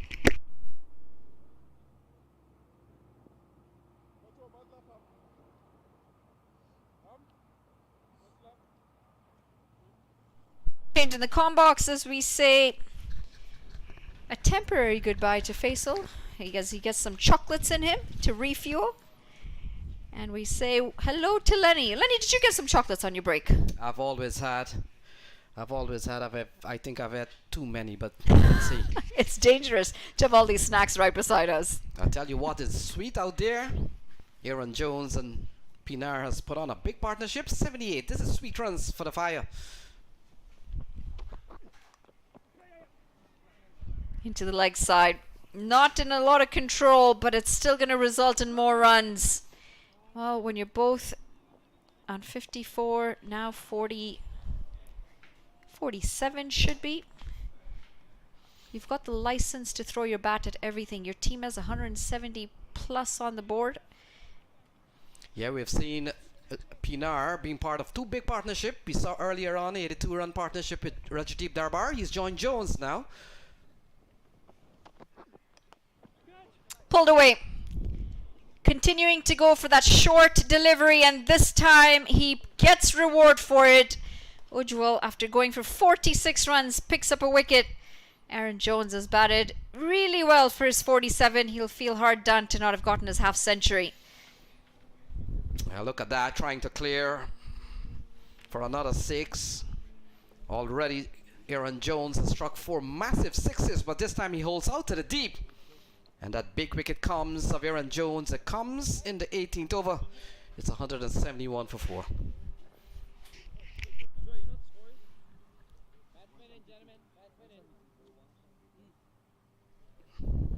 And Jones having a quick chat with the new batter walking in. Looks like Sunny Patel, and just signaling to watch out for that bounce. At least that's what I interpreted his action as. Watch out for that extra bounce. Well, they've chosen to continually bowl short. Ujjwal, who has gone for so many runs off short and wide deliveries, finally gets reward. Not the best of deliveries in my opinion, and should have been put away. Yeah, This was batter's error more than the bowler bowling well. Yeah, you're right on that. Not too long ago, you get the feeling that Mustang had lost the plot to bowl full.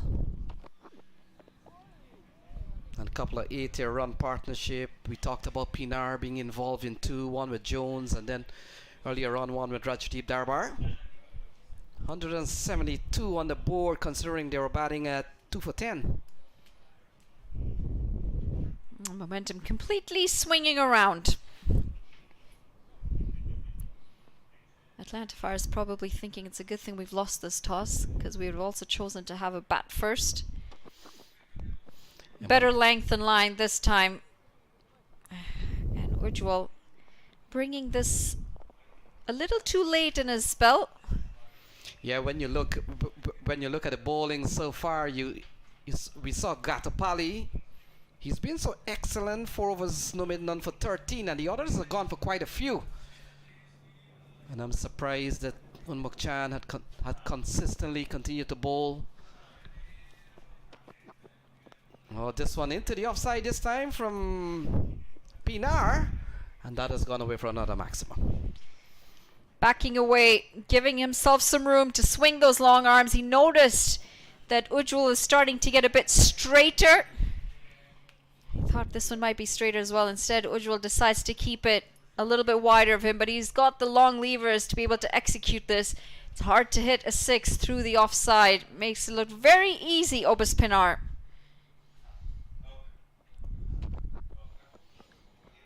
Two straight. And this is going to run away for 4 runs. Well, that pretty much sums up Ujjwal's spell. He's been all over the place. And he finishes the boundary, or he finishes his over and his spell with a boundary.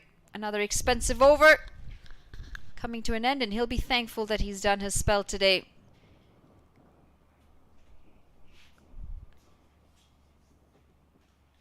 End of the 18th, it's 183 for 4.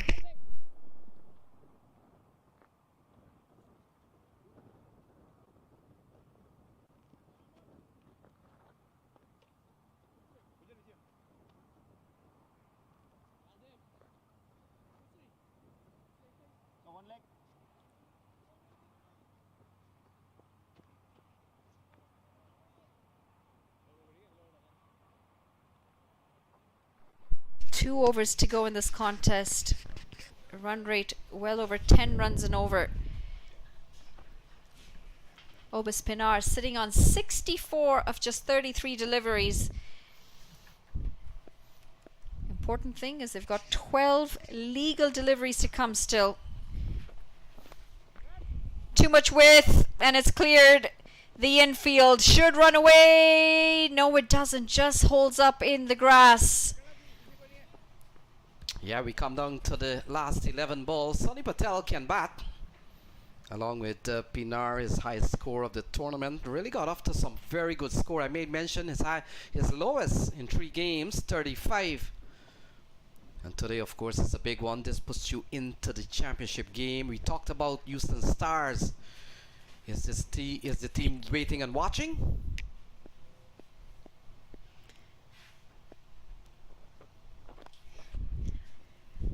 Going for that wide Yorker, Sadaf.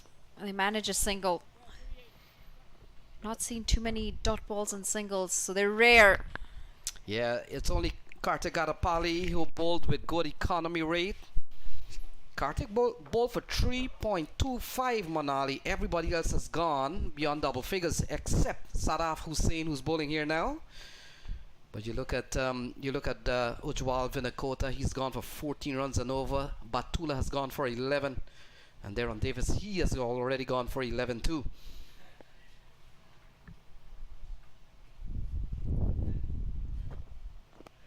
Moving into the line of the ball, and this is struck with some power, and it's gotten some distance. Obis Pinar, intelligent batting from the big man, as this goes for 6 runs. Well, there have been 14 sixes struck so far. Pinar, half of them, 7 sixes so far. And he takes them easy out of the park, loves to go downtown, hitting with the wind. And that has been a method that's really worked for him. 7 sixes so far. Very intelligent, knowing that Sadaf's going to target that wide Yorker. Goes across again. Sadaf goes even wider. And this is an excellent catch. He has made a habit of taking good catches, Kartik Gadapalli, and it's another blinder from him. Picks up the wicket of Obis Pinar, and he will not feel at all hard done after the innings that he's played out in the middle. Yeah, I think he has done his job. Couple of big partnership with him. But Gadapalli, look at him. He's really having a good game. Looking for more big slice, ball wide outside the off stump, and now it comes to the catch. Kartik Gadapalli is really having a good day, bowled extremely well. And that's a magnificent catch to dismiss Obis Pinar. 192 for 5.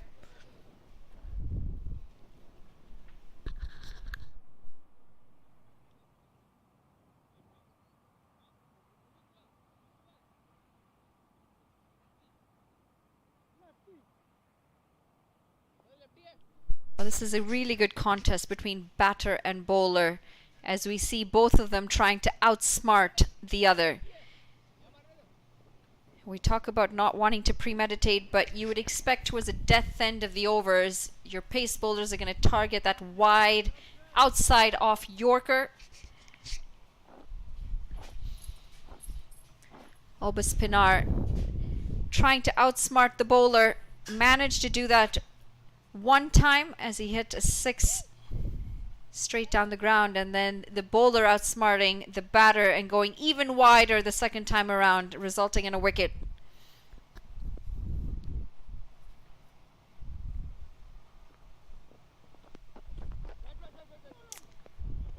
No clue where the ball was. Yeah, Hanchard Hamilton comes out here with 7 balls remaining, 1 more to finish this over, and then we come down to the final 6. Take a look at that. That's the first one, the one that goes down the ground for 6, expecting it to be a wide Yorker, and this time expecting a wide Yorker again. The bowler going even wider, making Obis Pinar reach, resulting in a wicket. Great contest between both batter and bowler. Oh, this has gone high up in the air, and it's going to land safely between 2 fielders. Excellent running as well. 2 runs coming off the final delivery. It's 19 gone, 194 for 5.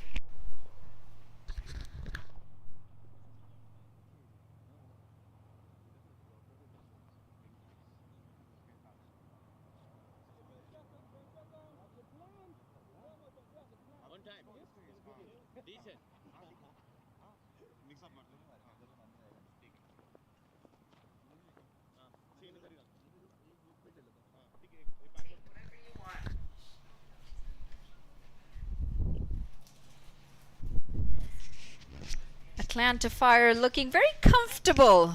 The squad as they should.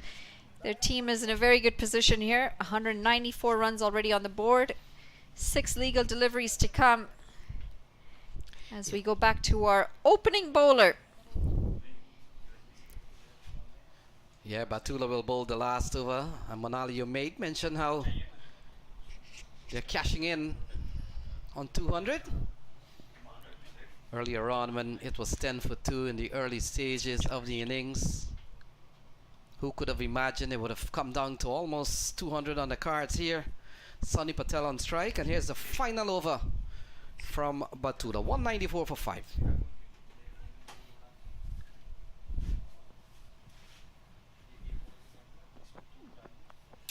Oh dear.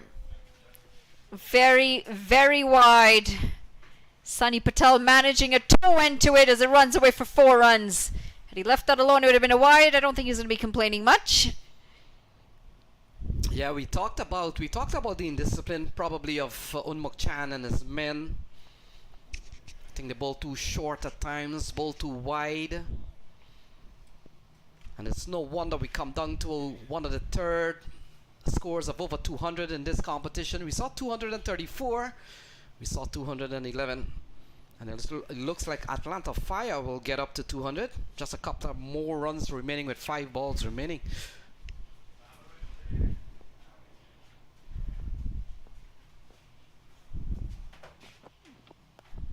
Two straight in the slot. Sunny Patel is going to help himself to half a dozen with this one. Intelligent batting as he walked down. Just a small little shimmy to get the ball in the length that he wanted. This is the 15-6 of the innings. Pinar with 7 alone. And is beginning to be like the Atlanta Fire. They're hitting 6s for fun. Sunny Patel gets into the act. 200 on the board. 204 to be exact. And still, what, 4 balls remaining. Well, at this point, I would have said maybe Unmuk Chan should have a bowl. What could finally be worse? We talked about the Mustangs. They haven't lost a game, but we come into the knockout stage, the semi-final, and it becomes a different competition. Atlanta Fire's really made a comeback. Who would have thought? 10 for 2 in the early stages. They're now 204 on the board. 2 full. Poor bowling, and it's going to go away for yet another 6. Well, when I saw Sunkrit come back for this final over, I had my doubts. I'm really surprised Unmuk Chan's given him the final over, given that he was so expensive in his first spell. And this over continuing to be punished for more runs. So 16 off, 3 balls, still 3 balls to go. That's the 16-6 of the innings. 7 from Pinar, 4 from Aaron Jones, a couple from Sunny Patel, the man on strike.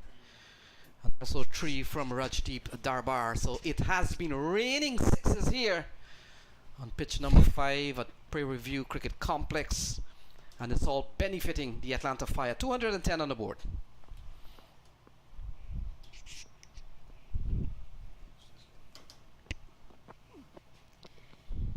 A rare dot ball. Sunny Patel throwing everything at that. And just inside that wide line. Yeah, this flurry has really come at a good time. A couple of balls remaining. Over's already gone for 16. This is already a big one here. Sankit Batula gone for quite a few. He could finish 1 for 50. Slower ball. A lot of width on offer. And this is going to go for more runs. 6 more runs, in fact. And there's one delivery yet to come in this massive over. Yeah, another 6 off the bat of Sunny Patel with all the ease in the world. Just over the offside. And Batula's gone for 22 in this over. Final ball coming up. Massive total here for the Atlanta Fire in the second semi-final.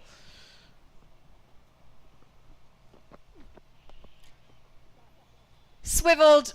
Fielder getting under it, and it would have been a blinder had he been able to get it to stick into that one hand of his. Great running as they finish this innings on a high. 3 runs picked up off the final delivery, and they end with 219 for 5 at the end of 20, the Atlanta Fire. They'll be satisfied with this effort with the bat, and Mustangs Academy will need to have a serious chat about how they're going to be chasing down this mammoth total. Plenty of runs on offer. Rajib Darbar bringing up a half century in style off just 32 deliveries. Obas Pinar probably the pick of the batters with 70 of 35. Aaron Jones unlucky to have not gotten his half century, batted beautifully for his 47. And Sunny Patel, a late push from him at the end. 29 off just 10 deliveries. 219 put on the board. And some emphatic shots all around the ground. Yeah, the bowling has taken quite a beating today. When you look at the economy rates, we've seen Sankert going for 14.5 runs and over. Ujwal Vinakota also 14. Just some reprieve from Kartik Gadapali, but not being able to stem the flow of runs. And in the end, when you look at the card, 219, so 220 will be the target. An asking rate at 11 runs and over. We'll take a short break and resume when cricket does so in about 15 minutes' time.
Yeah, ball into the offside. So things are on the way here. Gowda continues to be at the top of the table. Shaw Faisal.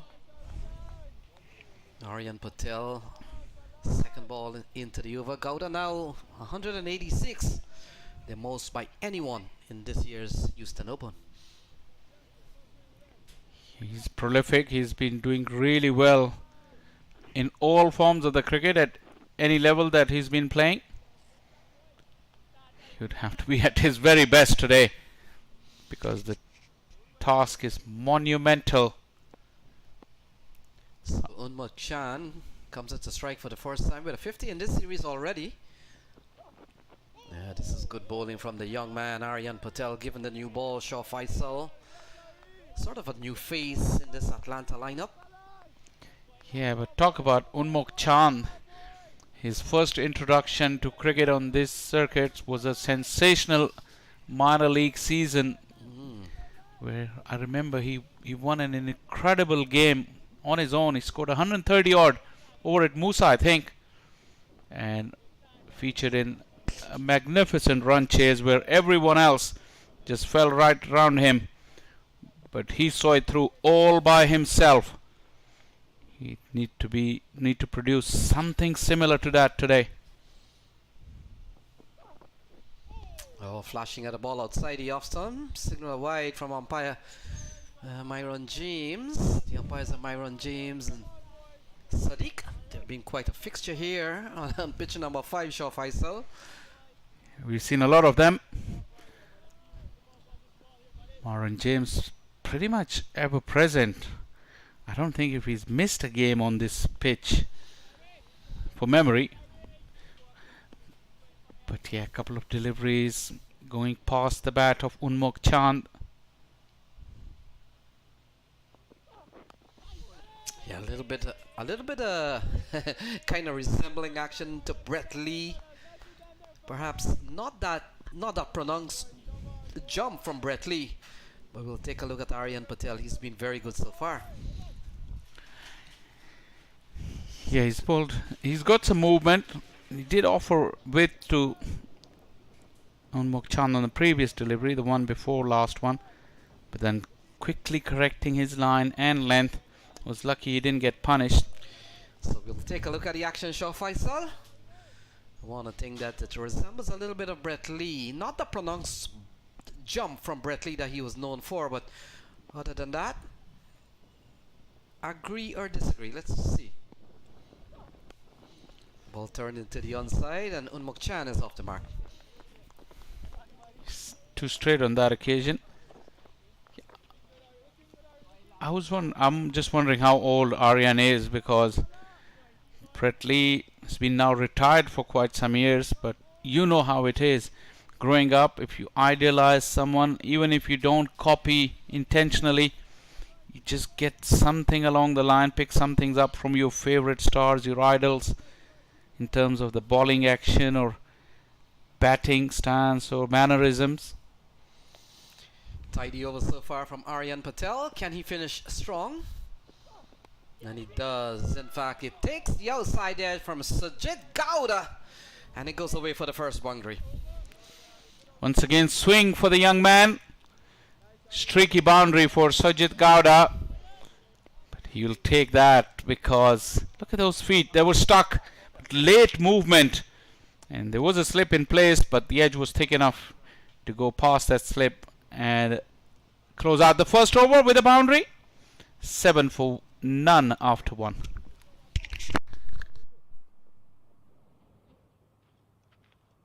Dexy. Center. Bowler coming left arm round. Left arm round. Dante, left it.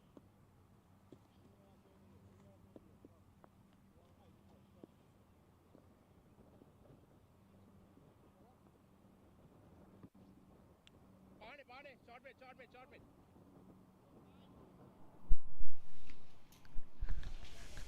So 7 for none. We've seen a very good over from Aryan Patel. Unmuk Chan and Sajid Gowda in the middle. Off to a quiet start. It looks like Aponso has been given the ball. He does this role with the new ball. He has done it for quite some time. with Atlanta Fire. Strangely enough, didn't bowl much in a few of the league games. It's going to be a tall asking here for the Mustang, but they've got a lot of batting talents. Sajid Gowda, I made mention. 190 runs in this series, the highest by any batter. Look at that. Good delivery here from Aponso. Called a wide. Yeah. Unmukt just slipped there, looking for that sweep shot. Aponso does vary his pace. His quicker delivery is quite pacey. He does angle it in and brings it in with the seam. Yeah, the bowling has really been good. We've seen a tidy over from Aryan Patel, and now the experienced Amila Aponso has really bowled well in the couple of legal balls that he's bowled, and now Sajid Gowda comes in to strike, still asking 11.3 and over, Shaw Faisal. Yeah, just the one boundary so far. That two of the outside edge actually, and Amila has got a slip in place. He can give it a rip, but watch out for that armor that he brings in with a slightly lower arm and at a quicker pace. Homing in on those stumps, exactly what Amila tried to do, but Gowda did get some bat on it. And you look at the 219 posted by Atlanta Fire, Shaw Faisal. That's the third time we've seen a couple of hundreds. A double hundred score for an innings for team. 2 by Clarion Eagles. And this time 1 by Atlanta Fire. It's going to be some taking here to pull this one down. Tugged into the onside, easy single. Good bowling here from Aponso. Yeah, cramping him for space. Quicker delivery, angle in. This is a good start from Atlanta Fire as long as they keep the boundaries down inside the power play. They would have done a good job, and before you know it, that required run rate of 11 can really start to climb very quickly. A few quiet overs are put together. So Houston Stars will be the team to play. That was already decided since yesterday. Not a good delivery here from Aponso. Straightish ball. Angling it in. And one more thing with Aponso is that he goes through his overs so quickly.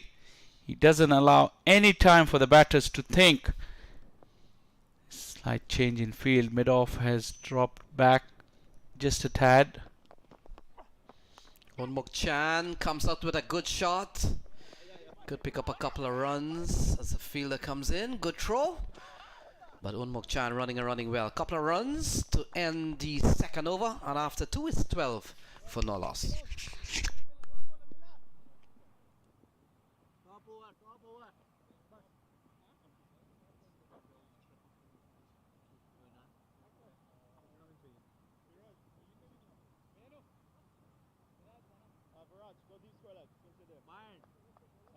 Over's heading out, taping his finger. Come on, mid on. Harriet. He told them fire. Yeah, I told him. 44 leaving at 4:01. So the action continues. It looks like Kevin Cooper has been given the ball, Shaw Faisal, and he comes in here with 12 for none. We've seen a very good over from Aryan Patel, 1 for 7. We've seen a better one from Aponso, 1 for 5. And after 2, Mustangs Cricket Academy, they're off to a quiet start. They're 12 off 2.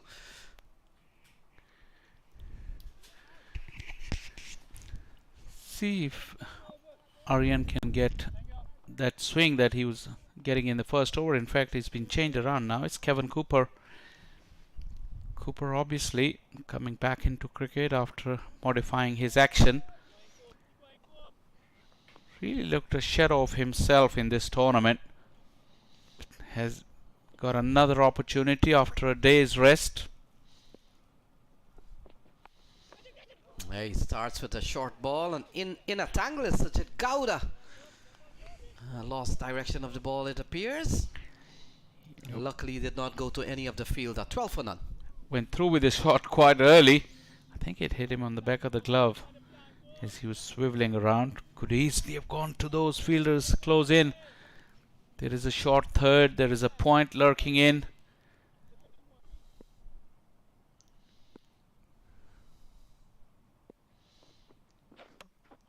Oh. Goes through. In fact, he's bowled him. So Kevon Cooper's second ball, he strikes, and the big man Sujit Gowda has to go. It's 12 for 1. A very scratchy knock from Sujit Gowda. One streaky boundary, and this one, Kevon Cooper getting it full, getting plenty of bounce from a fuller length. And big swipe from Sujit Gowda. He missed it completely, and his stumps got rattled. Have a look again. Kevon Cooper, fuller length. Looks like it landed in some of the footmarks, really close to the batter. And Sujit Gowda will have to walk back. An early exit for the right-hander. Mustangs are 12 for 1.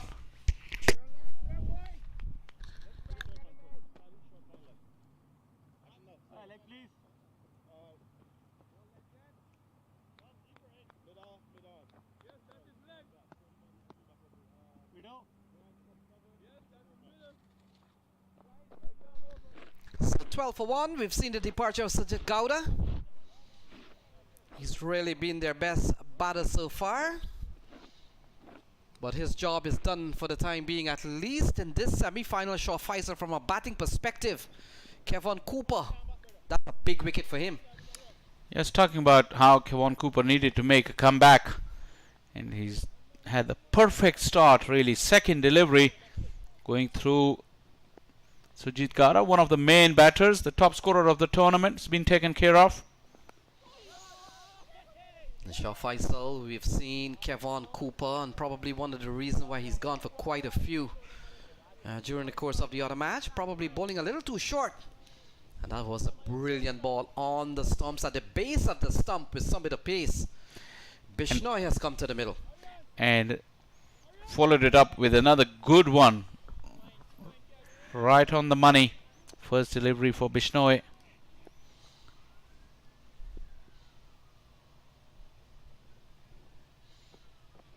Oh, that's a lovely shot from Chaitanya Bishnoi. And we'll wait and see. It may have gone one bounce for 4. That's a lovely looking shot. Good free flow of the bat. Straight down the ground. That's an excellent shot. No half measures. Cleared that front leg. Open up that offside for him. And just went through with a stroke. Landing just about a foot or so inside the ropes. That is a good start for Bishnoi. It had been a very sluggish start up until that point. Bishnoi got himself going with a boundary. The boundaries need to continue to come during this power play. Yes, still asking at about 12 now. And look at that, looking to go through the onside. Good bowling here from Kevon Cooper. Was right there where he hit that first boundary. In fact, it was slightly fuller. Could have repeated the shot instead. Premeditation took over. Yeah, and you get the feeling that Bishnoi has been promoted maybe 1 or 2 notch. Typically, we've seen Arjun Mahesh, top of the order, Ujwal Vinakota and Jamar Hamilton. But you get the feeling Shaw Faisal, they're chasing a double 100 here. Still 204 to get, so they want to move him up.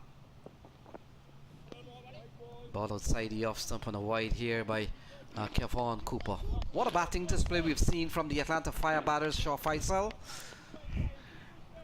Kieran Jones came good. We've seen a couple of half century, a big one from Pinar, who got 70.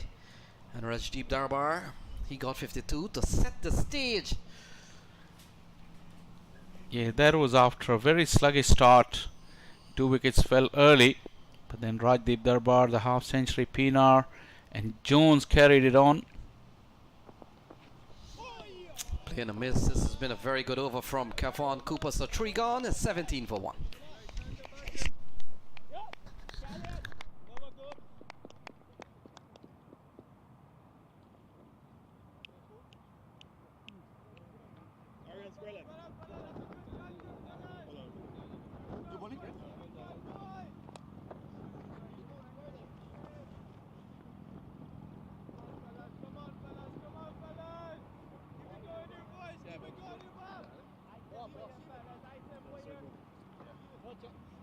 Bowling change. Right arm over.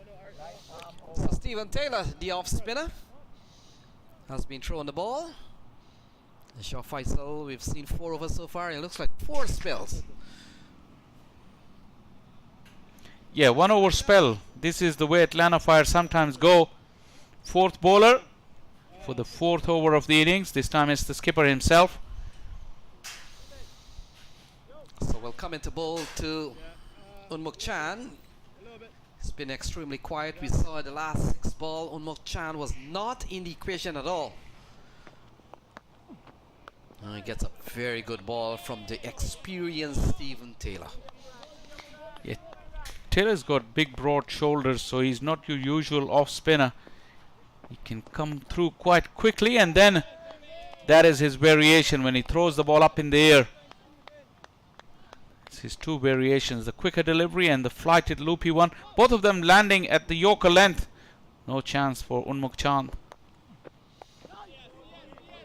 Here's some tidy stuff here from Stephen Taylor. 3 dot balls and Shaw Faisal. Let's look at the power play scores for the Mustang.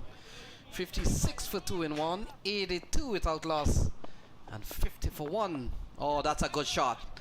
That's a good pickup shot from Unmuk Chan, and it's gone for a maximum. Yeah, Taylor is not happy with himself. That was a freebie. Angling onto the pads and 2 full. Unmuk Chand has been itching to get something away. Finally gets the ball in his area, and he doesn't spare it. That would give him a lot of confidence. Again, he goes big into the onside, and a couple of 6s off this over from Stephen Taylor. It's 29 for 1. It's 3 dots and 2 6s. All or nothing at the moment for Unmuk Chand.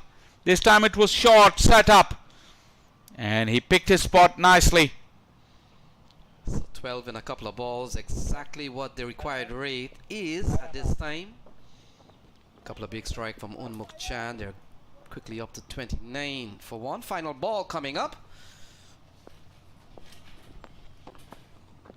Unmuk Chan goes straight down the ground. Couple of bounces, and it runs away for another boundary. Well, all of a sudden, the innings has took a turn towards good for the Mustangs Academy.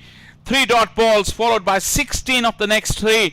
And more importantly, from the bat of Unmuk Chand, because he'll have to be at his very best to chase down this mammoth total. But now he's got his foot in, and 4 done. Mustangs 33 for 1. Already 2 overs. Let's go.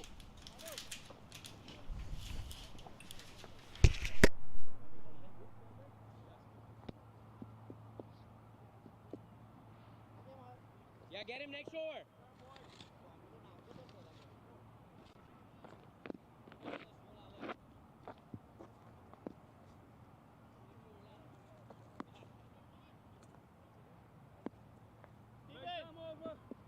Steven!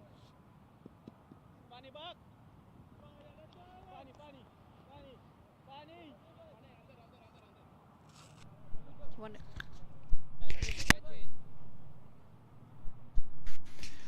16 of the over, the previous one from Stephen Taylor, really giving some momentum to the Mustang Academy.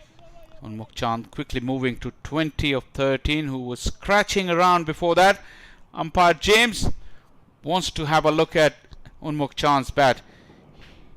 He didn't check it after the 10 balls that Unmuk played, where he only got 4 runs in 10 deliveries. All of a sudden, when he got 16 away in 3, Umpire James thought it's better to have a look. I think we're all set to resume the proceedings. After a couple of nice laps around the field, Monali has come back into the comm box, taken her seat. How's it outside, Monali? How's the weather today? beautiful, gorgeous day. The sun is shining. It's not very hot. We haven't had that blistering wind that we've seen over the last few days. Comfortable conditions. Unfortunately for the bowlers, it also means that they're going to have to work extra hard because they don't have the conditions in their favor. Something else that I've actually also noticed is normally we see the wind going from the highway end down to, I'll call it the bush end. I'm not really sure what the other end is called. Today, however, that has switched around and now the breeze is actually going in the opposite direction.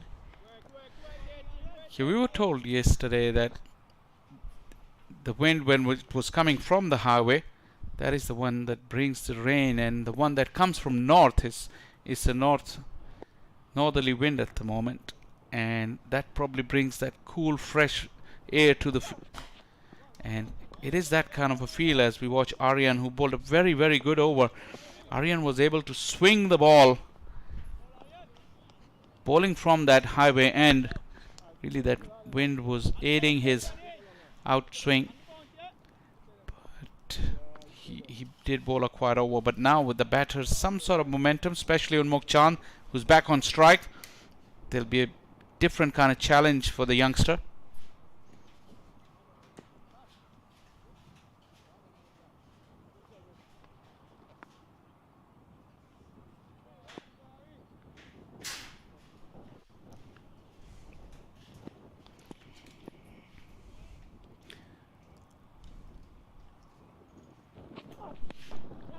Trying to use his feet. Unmukchan knows he's chasing a very large total here, and having lost 1 wicket early at the top, it's going to be tough going. We're going to say, again, as we've said so many times before, they're going to need a partnership, because if they continue to lose wickets, this total is going to be all but done. Yeah, that's the key. Sujit Gowda couldn't do that, but Chaitanya Bishnoi got a boundary on his first delivery, and Unmuk got away with a few boundaries as well, so they're looking to carry with that momentum. Angling across the right-hander, the left-hander rather, was Aryan. He's bringing the ball in to the left-hander earlier, so that was his change-up delivery. Asking for a wide was Chaitanya Bishnoi, but I don't think it was well inside that guideline for the umpire.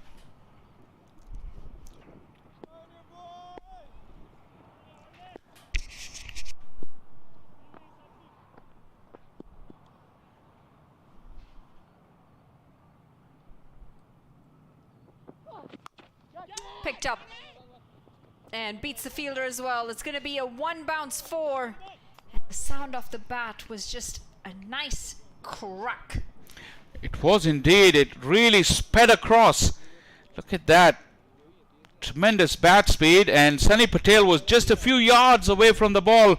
The ball traveling around 70 meters so quickly that he couldn't come around. A despairing dive was not enough. Second boundary for Bishnoi.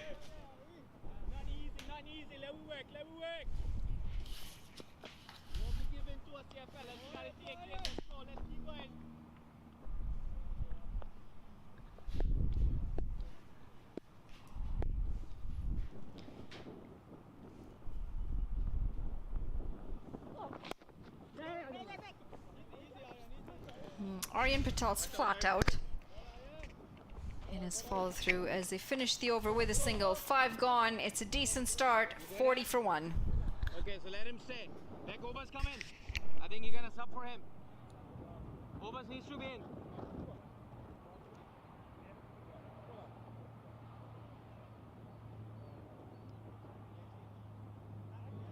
I thought he said you're taping and coming back, no?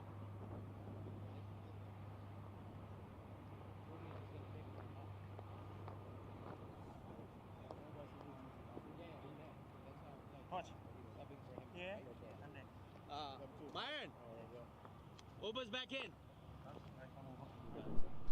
Oh, the mercury really picking up in the comm box as we see this beautiful sunshine seeping in through our glass window. He was out for 17 minutes.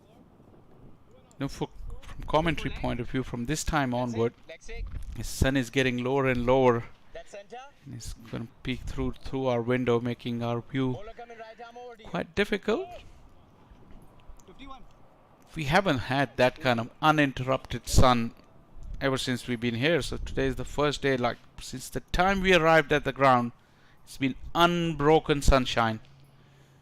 Yeah, good time as well. Enjoy it for a couple of days before I head back home. In fact, a friend messaged me this morning. Still cold in Canada. Looking to work that into the leg side. Chaitanya Bishnoi. Is that the kind of weather you've been asking for from day one of the tournament? Well, at least you got it for the last couple of days, hopefully. Apart from all the rain we had yesterday, it's not been bad. And I see you could wear your hat today and it wasn't getting blown away by the wind. I do like my sun hat. Gotta enjoy it, right, in the summer? Oh yes, especially where you live. I get plenty of sunshine where I live. Throughout the year, actually. Lucky enough, I have to say. Georgia. Oh, this is a glorious shot. Not meant to be, as it's gone high up in the air and just doesn't have the distance. Well judged catch in the end. And it looks like it is Sunny Patel who's held on to it. The second one goes down. Looks like he's just held it back a little bit. Cooper's been good with his pace today, but this one was held back slightly and Chaitanya was just reaching out for it. Plenty of elevation and no distance. Sunny Patel wasn't going to drop that. The promising partnership has been cut short by Cooper, who grabs his second wicket. Atlanta Fire on top. Mustangs 40 for 2.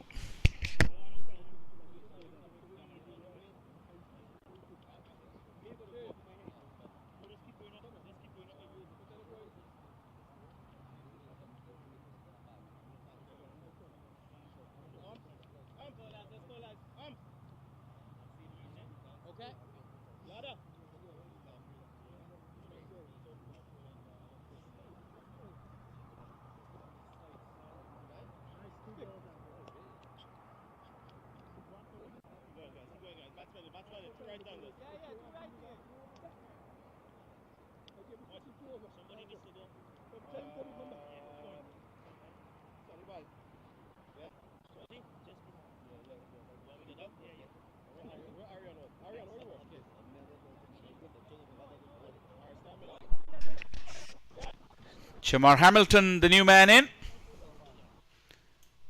Very handy with the bat. Prolific wicketkeeper. We didn't see him with the gloves for the majority of this tournament.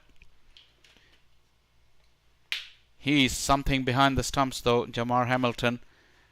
But here his job is very, very difficult. The required run rate is climbing. Pretty close to 12 and over. Unmukh Chand, after one bumper over, hasn't had much of the strike since. It's always tough when you know you're coming out and you need to be going at 11 runs and over to chase down a target. 2 wickets early on.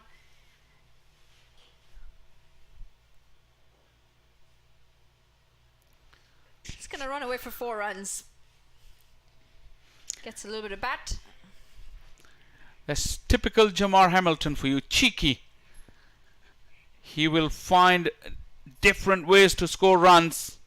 Some conventional, some unconventional. He's a live wire between the wickets as well. Have a close look at that. He does really well to control it, in fact, and get it as fine as he has. Had some extra bounce on that delivery.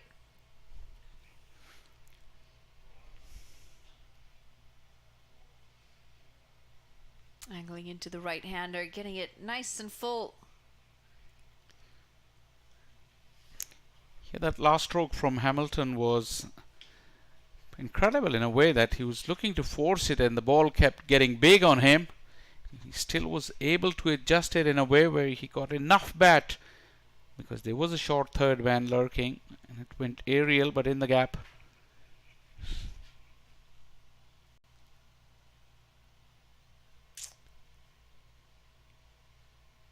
Well, it's nice that they're able to rotate the strike, but for some reason I feel that the singles just are going to cut it this time around when you've got so many runs piled on. Just had a quick chat with some of the players who were sitting outside here on my lap. You know, I asked them, what was the plan going into the game today? What bowling discussions did you have? And they said, well, you know, we were looking to bowl fuller, which we did for about 2 overs. And I'm like, yeah, I would say probably in the whole innings there are about 10 deliveries that are actually bowled in the right areas.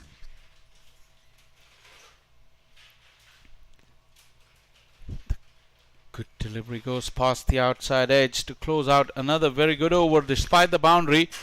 Also the wicket came in the over. 6 gone, power play done and dusted. Mustangs 45 for 2.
End of the power play overs.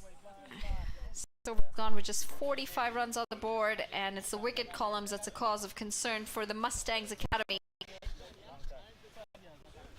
Unmuk Chand has opened the batting. Hasn't actually been able to get a lot of strike lately. 21 off 15 for him. 16 of those 21 came off 3 deliveries.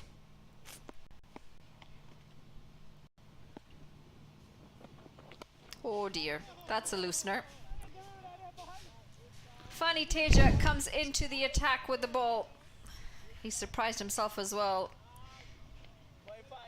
Normally known for his variations, his control, and his deceiving abilities with the ball. Was there an edge? Well, Jamar Hamilton is the batter. Henchard Hamilton is the wicketkeeper. Was muted reaction from Fani Samadri. Probably that's the indicative that there wasn't an edge. Shape into the right-hander. And Jamar Hamilton does really well to play this for a run. Well, he had to bring that bat down in time because it was honing on that base of middle stump. That was the quicker delivery from Fani. Bowled a couple of slower deliveries, the leg cutters, the leg spinners, and then that quicker delivery.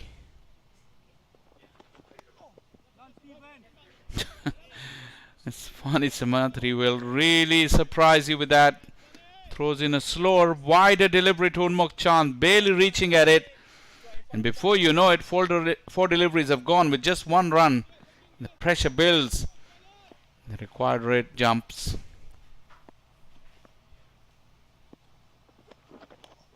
That's going to be wide. Wrong line for bringing in that ball to the right-hander. Brilliantly kept by Hamilton though. He must have been blinded for a while. Still skipped to his left very, very quickly. Got his gloves in the right position. All within no time.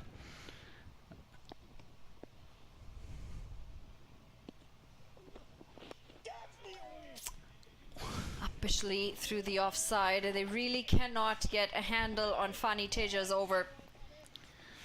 What is Unmuk Chand thinking? What is going through his mind? No pace on offer and then no angle. Sometimes Fani Samadri challenging him. Inside edge and knocked him over. That cannon into the stumps off the inside edge. Fani had really spun a web around Unmuk Chand and you felt like it was coming. And the big man has lost his bails. And he will have to walk back, leaving his team in some serious trouble. Well, this is the class of Fani Teja Samadri. Going away from the right-hander, misjudged, misplayed, as that's a thick edge onto his own stumps. Unmuk Chand, who had tried to hold his ground for some time, has got to walk back. That's going to be the third wicket as well. 7 overs gone. It's 47 for 3. Better walk it in.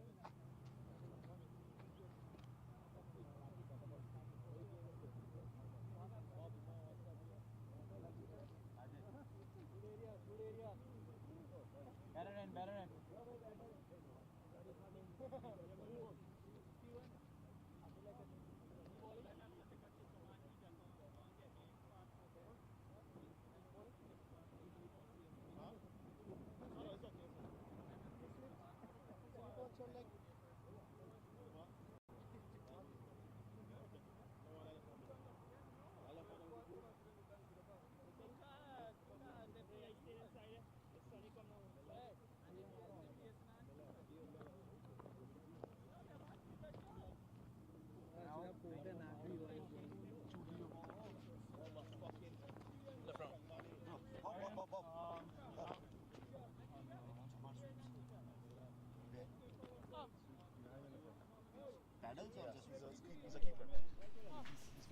Karthik Gattapalli, the new batter out in the middle. Interesting choice for you, for him to come up at this Indeed, indeed, because, well, they're in a hole, so probably they're thinking to go out of the box, coming up with some sort of a plan, just a mad dash for a couple of overs, and not worrying too much about the loss of his wicket at this stage, because they really need to bring that run rate down real quickly, because more than 13 and over for the length of the innings, for 13 overs, it's very difficult, especially when the bowling is as good as it has been.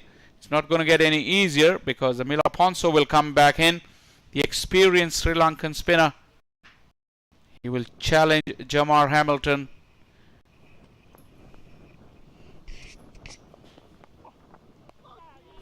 with all his variations, his change-ups. Amila Ponzo makes it even more difficult now. Now you've got Fani Teja to deal with at one end, and you've got a Ponzo to deal with at the other end. Things are going to get from hard to harder for Mustangs Academy. Worked around for a single. Like the intent. Looking for that second. Jamar is a bundle of energy. Jack in the box. He will run very hard. Hey, there's a Jack in the Box around the hotel that we're at. What is Jack in the Box?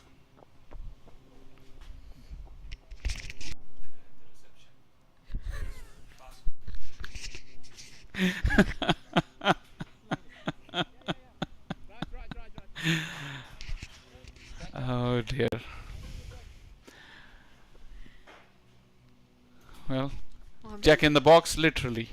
I'm being told it's a restaurant. Is it an American chain? Are completely mistaken. It. Yes, it is. Just a bit of tongue in cheek. I know what you meant.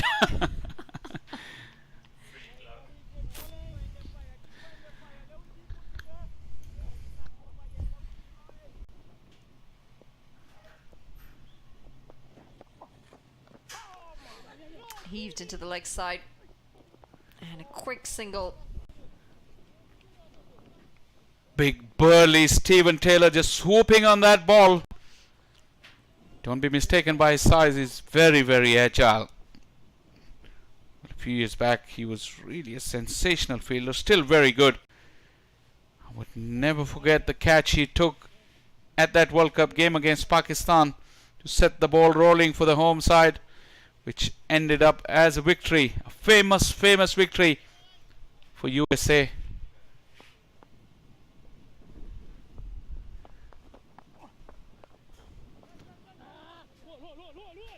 Well, looking to tick things around. Unfortunately, when the bowling isn't there to be able to put away, it's hard to get the big runs that you need, and sometimes as well. Coming at you.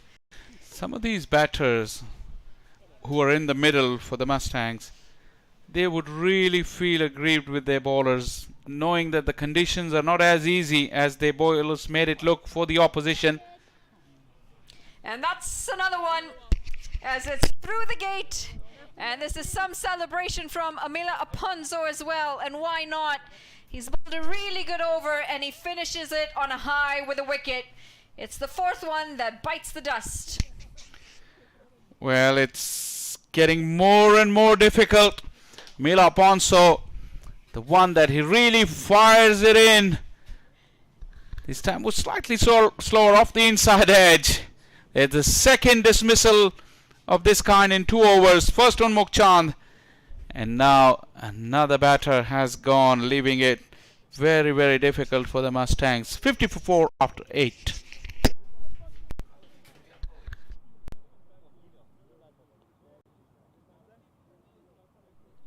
Karthik Gattapalli, the man to fall. They have brought up the 50. Mustangs Academy 50, however, 4 wickets down, and required run rate now continuing to climb past 14 runs and over.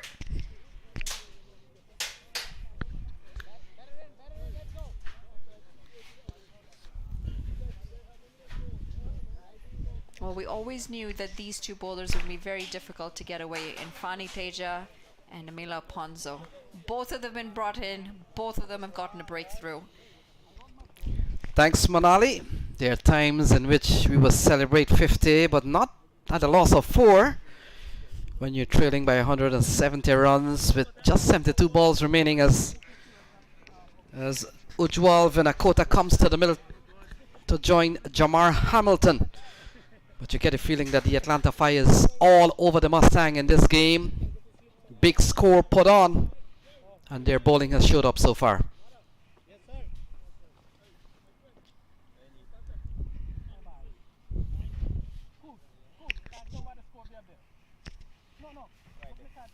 So Simhadri will continue, and you get the feeling we've seen the captain here, Stephen Taylor, opting to go with some short spells from the bowler. Saw the first 4 over went for 4 different spells, ball thrown to 4 different bowlers. So he has used the element of surprise pretty well. And so far you look at the card, 4 down. Where do you see the runs coming from in this batting lineup? Yeah, this one is going to be difficult. We know Jamar Hamilton has played some good hands from time to time, but you get a feeling that 169 from 71 ball is gonna take some doing with only Calvin Savage and perhaps Batula, recognized batter, but you get the feeling that this is gonna be a very tough chase here for the Mustang Cricket Academy.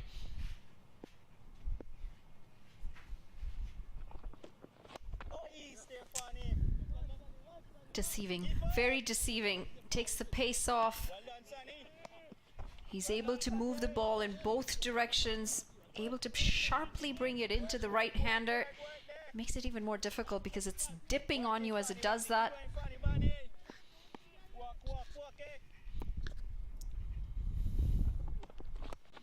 Yeah. It's a short arm jab. And finally the shackles being broken with this massive 6. Fani Teja just missing his length a little bit, being punished. Yeah, it's a good shot from Jamar Hamilton. And we talked about a player who has played at the test level, 1 test for the West Indies as a keeper. Look at that. Yeah, that's a lovely shot into his arc and dispatch over the long on area.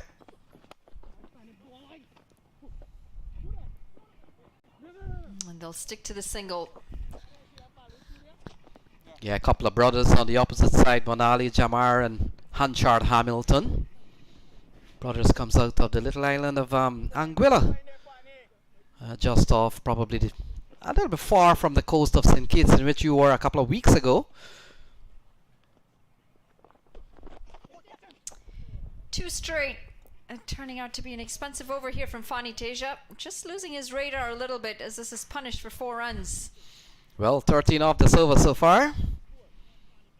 And this is the one that comes sharply into the right-hander. Unfortunately, didn't start at the right line for for that one to swing back in. Yes, Mahadri does have the ability to really dart those balls as a left armer. And he bowls it pretty flat. A lot of variation when he bowls.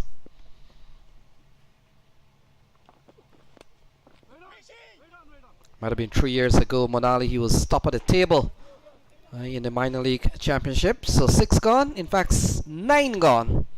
It's 6-3 for 4.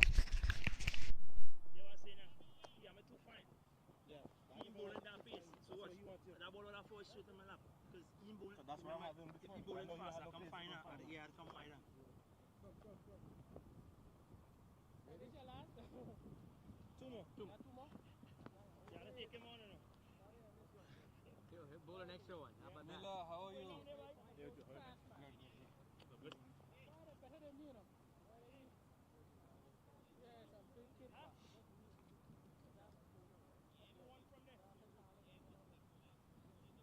Richie. Yeah. How many hours are done? Left. 3 points. 10.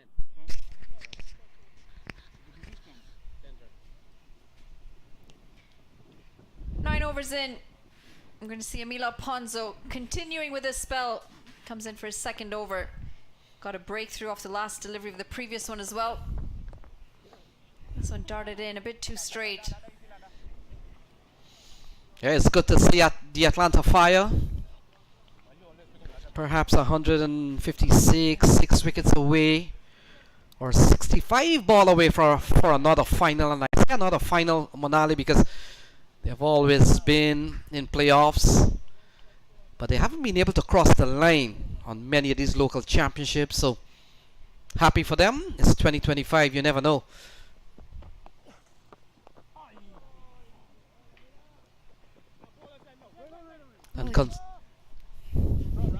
And considering they have run some tournament of their own, the Atlanta Open, and so good opportunity for them to probably reach the Houston Stars in tomorrow's championship game, unless 155 from 64 balls can be had here from this Mustang team with only Calvin Savage to come.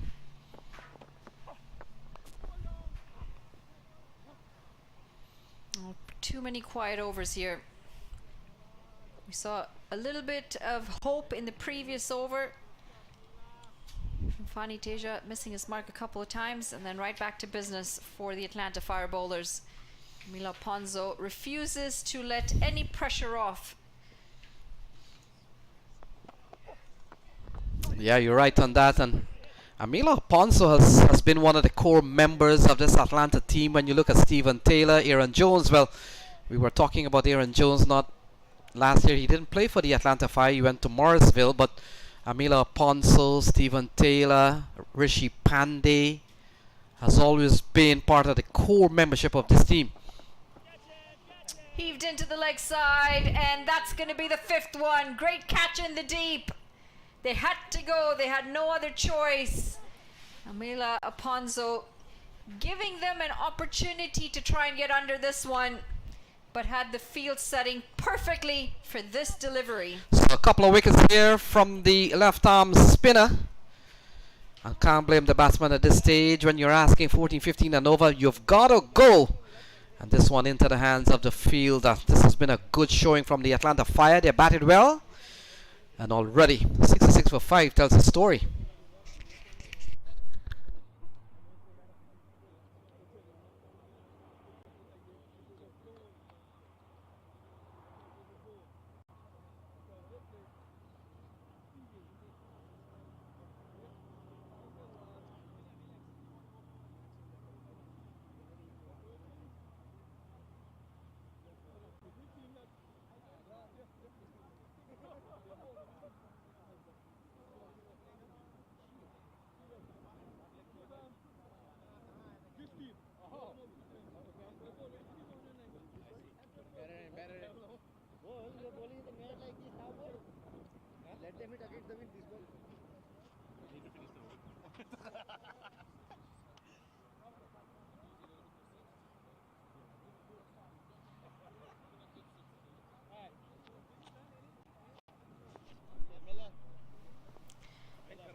See the long limbs of Calvin Savage walk out to the middle.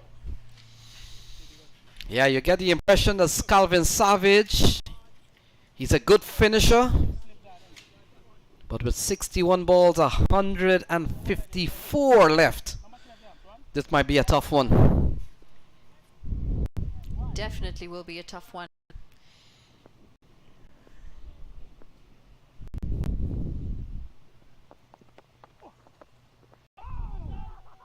Oh, off balance. Question asked. And that's going to be yet another wicket. The deception of Amila Oponzo continues as he draws the tall man forward. Only to have a really good piece of wicket keeping this. Yeah, that's a perfect ball from the left arm spinner. Just draw him forward, let him lose balance. And when you've got Hamilton behind the stumps, a man who's played at the international level, the rest is history. Not a good number on the scorecard. Is 666. 66 for 6 after 10, but I'd really like to take another look at this. I'm not sure if we've got a side-on angle or not, but even the front on, I really want to take a look at whether his foot's actually come out of that line, because the second time we look at that, I don't know if Calvin Savage, was actually out of his ground. I think he was falling over, but he did well to keep that foot down. Well, it's a classic left armer ball. You want to draw the batsman forward. The ball is spinning away from you, and that is where the wicketkeeper comes in place. It's more of a balanced thing, but you get the impression, and I know why you're probably wanting to have a second look, because Calvin Savage didn't look impressed with the call. Yeah, that foot to me looked like it hadn't moved out of that line.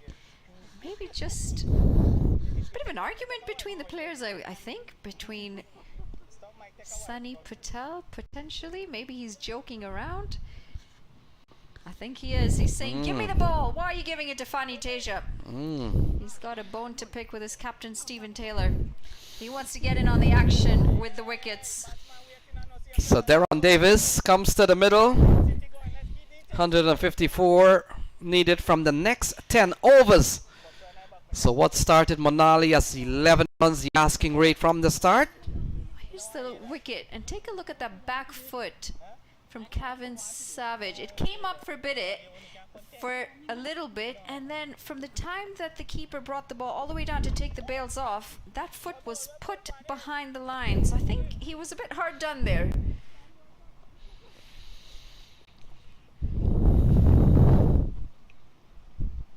Take a look at it one more time. Let me know what you think of this, Lenny. Yeah, draws him forward. Yeah, might still be on the line. Yeah. I think he's behind the line. So Deron Davis, he's out in the middle. 153 needed from 59 balls.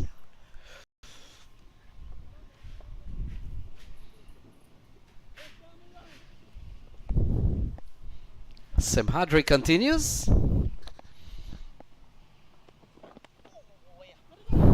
After bowling a really good first over, Fani Teja Simhadri just struggling a little bit with his line and length.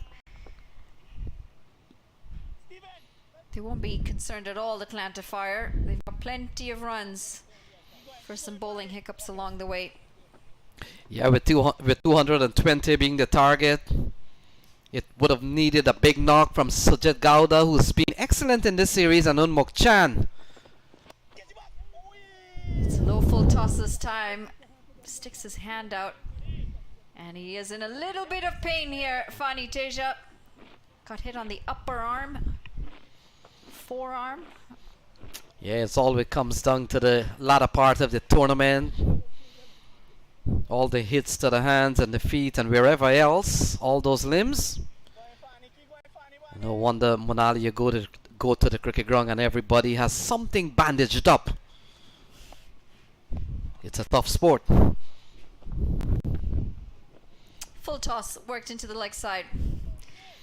I think it's part and parcel of being an athlete, isn't it? I don't think you're ever completely injury free. You just got to learn to manage them as best as you can. Yeah, the leather ball, what is it, 5.5 ounces, Manali, full leather and cork. Does really hit hard.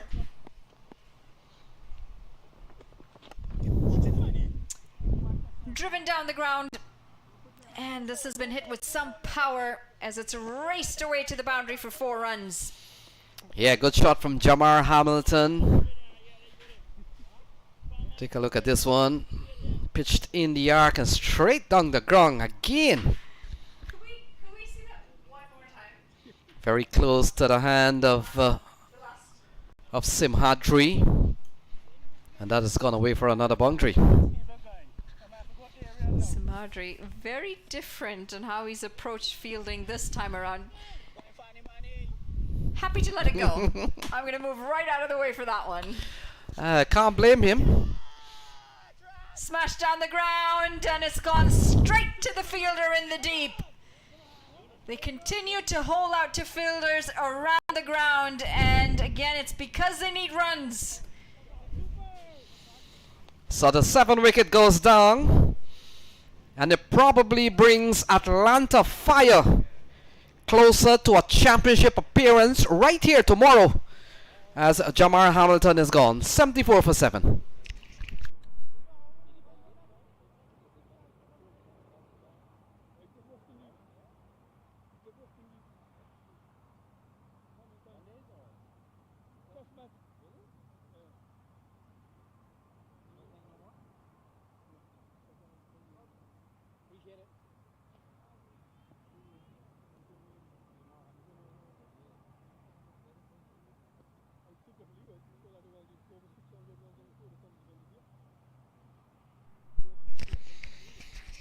So Arjun Mahesh will walk to the middle. And I've seen Arjun Mahesh bat a couple of times during the course of this tournament, top order batter, but he's come in very late. Still 146 to win from 54 balls, and from the look of things here, Manali looks like Houston Stars will have to contend with the Atlanta Fire. Both teams coming off of a high. Both teams winning very convincingly. Well, I shouldn't say this is a win yet. I'm getting ahead of myself. Houston Stars certainly winning it on a high. And you'd expect Atlanta Fire, the way they're going, they should get over the line on a high. Yeah, Manali, and just to tell our folks about some most runs, the most runs category. We came here at 185 for Sujit Gowda, who was at the top of the table. Well, he only got 8 today, so he goes up to 193. He's done for the series. Well, hopefully. or they're in a strong position to go home this evening, but let's see. So he has 193, but look at Obas Pinar. He has gone up to 186, and we're assuming that Pinar plays tomorrow, so he could cash in what could be one of the major awards annually at this event, an award for the most runs. Arjun Mahesh is the man who comes to the middle, over completed, so Darren Davis will be on strike.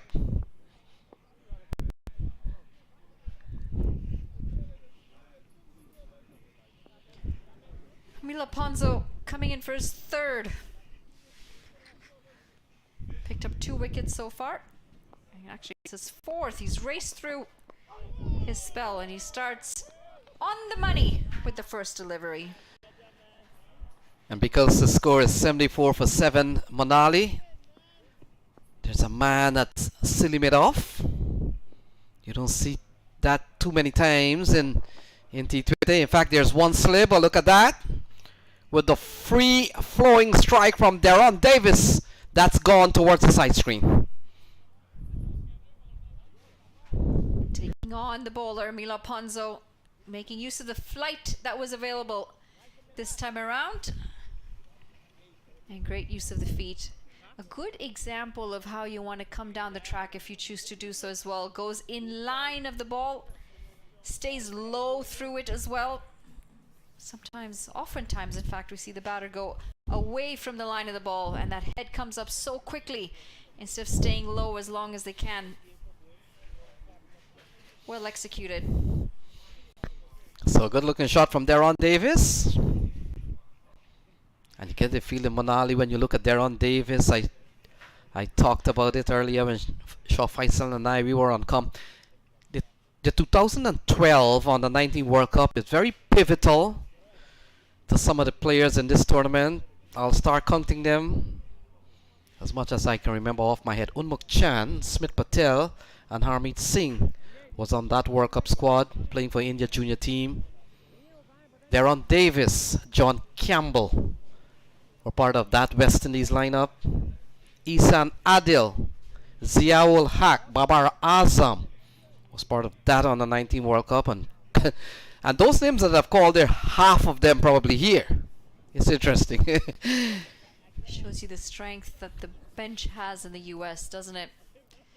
And it's a good balance between homegrown talent and talent from overseas.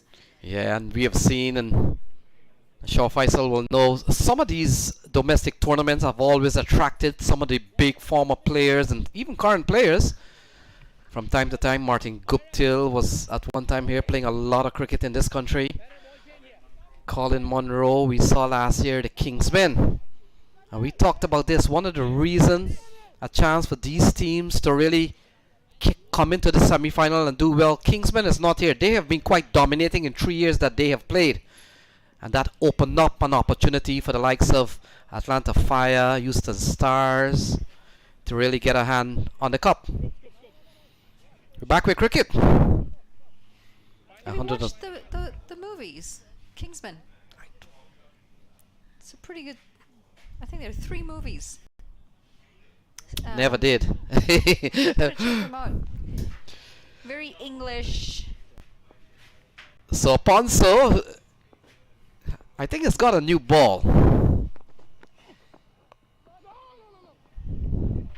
Deron Davis, we talked about a man with a 4-wicket haul, but now they're asking him to get 16.4 and over. It's gonna be tough.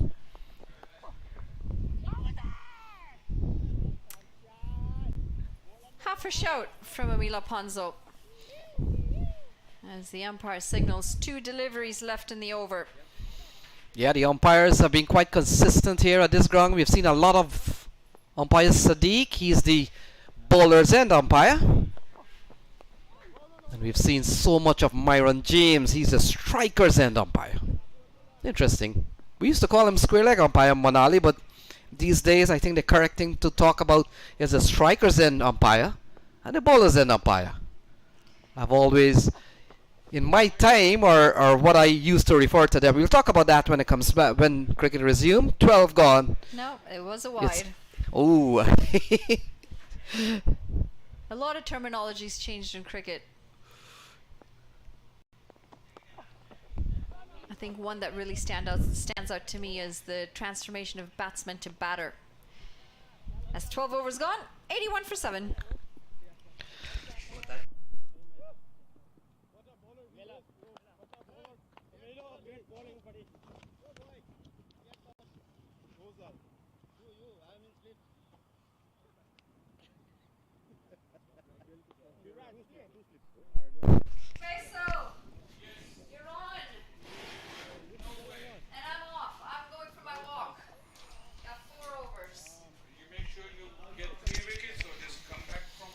So the boys are relaxing. Always hard work from Mangesh Chaudhary and the folks there. Ricardo Powell. Is that Ricardo Powell in your screen there, Shaw Faisal? He will be quite happy with the way things have gone. Ricardo Powell is getting younger and younger by the day. He's reversing the clock. Extremely fit, but good to see Mangesh relaxing. He's the man behind all this show here at the Houston Open and many other competition at this venue. Really enjoying the sunshine and enjoying another very successful tournament with just the final to go. I just cannot get over the weather that we've got for today's semi-final. Absolutely blown away. Salada has been given the ball. And Shaw Faisal, look at the scorecard, 81 for 7, and last Sun Patel has not been given the ball yet. What a bowling performance we've seen here from the Atlanta Fire. wonderful all-round performance, and they're looking very, very convincing. Lada can really wrap up things quickly, because with 7 down and literally down and out, the Mustangs, he will really tempt the batters with his high flighted leg spinners and googlies. Very tempting for the batters not to go for the big ones against him. So Darren Davis, you're asking the lower order here, Shaw Faisal, to really come up with something that probably they're not used to. Not that they can't do it, but it's something that it's not part of the bargain that they were picked in the side for. Oh, that's a good looking shot from Darren Davis, and we know he can bat. Could come back for a couple of runs. Good looking shot. Excellent work in the deep by Aaron Jones. But like I said, Lada will tempt you, and it's a leg spinner's delight to be able to have so many runs to play with. Lada, even in the tightest of the contests, will bowl those flighted deliveries, but with so many runs at such a high rate. Fingers gone up. Oh, has it? No, he's James did make a gesture. he's adjusting his hand. Oh, I thought the finger went up. Yeah, the finger just went up to adjust the cap.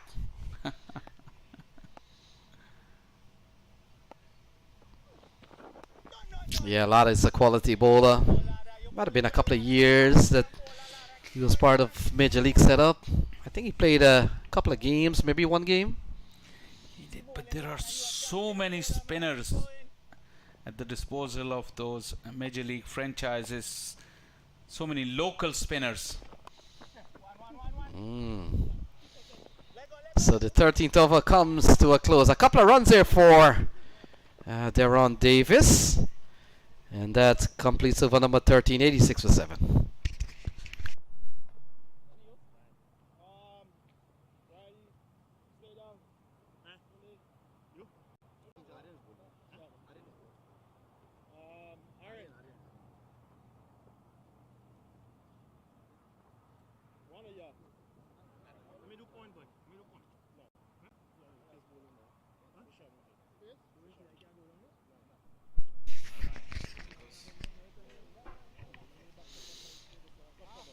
So 86 for 7. Another 3 wickets here for the Atlanta Fire, Shaw Faisal, and they'll be in the appearance of the big dance tomorrow. And they'll take on, the winner of this match will take on Houston Stars. This could be another good contest. You could arguably say that the 2 best teams of the tournament would have gotten to the final. Clarion Eagles, another defeated semi-finalist. They look quite good on paper, but they just turned up cold in the semi-final. So did the Mustang Academy. Actually, they did turn up quite well, because the start was good for the Mustang Academy. The logistics manager of Atlanta Fire, Santa, she's an ever present with that franchise. Actually, their first tournament on the national level was here at this facility in 2018, 7 long years ago, and they have grown and grown since. We watch Aryan take up the attack. Yeah, a couple of overs here from Aryan Patel. 2 overs, no made, none for 14. And so he's been brought back into the attack from the other side of the ground.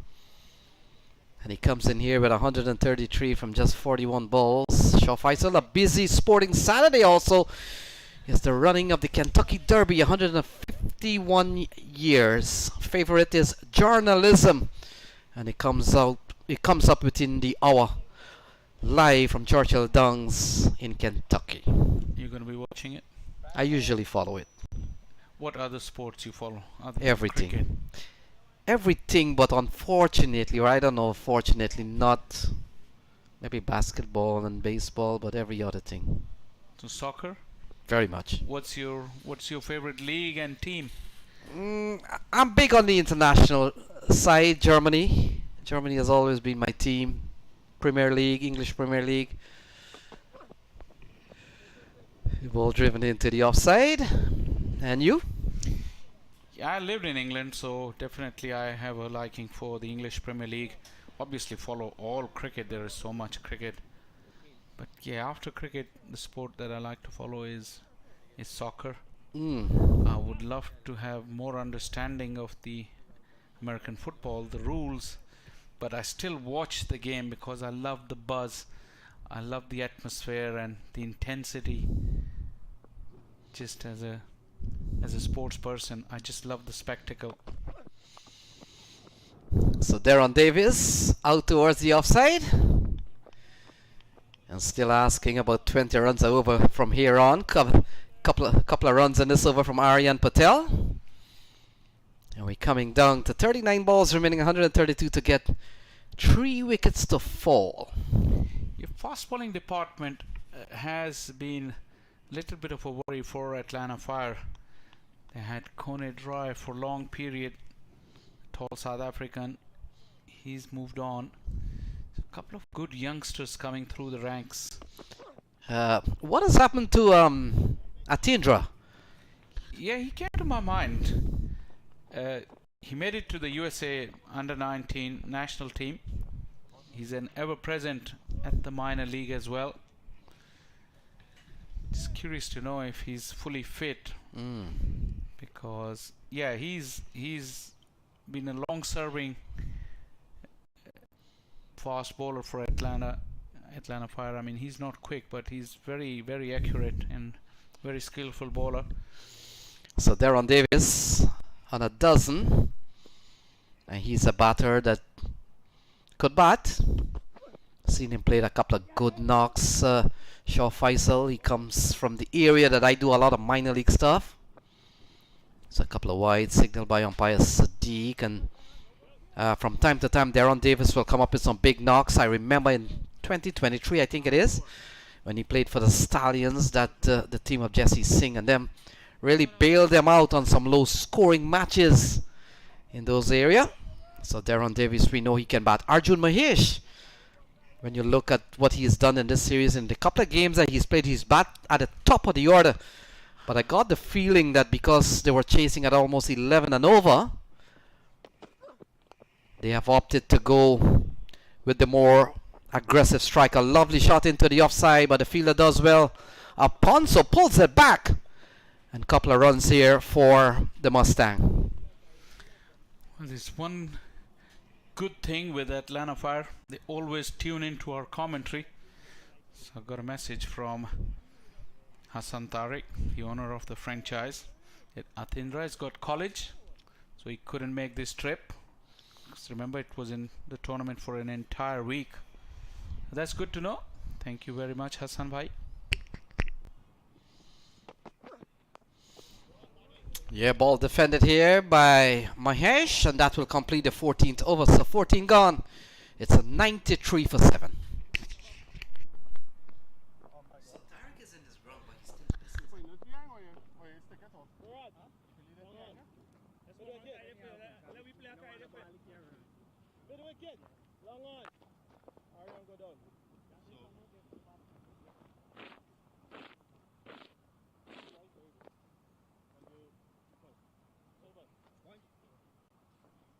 Walking fire, keep going there, fellas.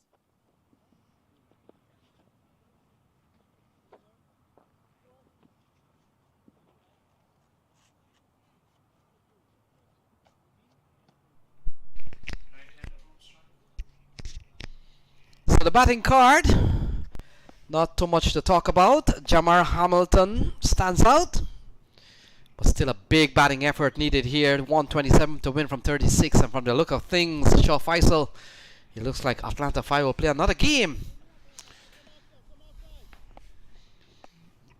They've really got their foot in the door already in terms of qualification for the final. Yeah, Lada continues. And we haven't seen Sunny Patel yet, so that's the bowling strength of this Atlanta team. And all the worry about Kevon Cooper has been put to rest for the time being. He was pretty good today. Kevon Cooper, 2 for 10 off his couple of overs. And you get the feeling that 2025 coming into the final could be Atlanta Fire year at the Houston Open. Salada will continue to Mahesh. Mahesh comes down the wicket looking to drive.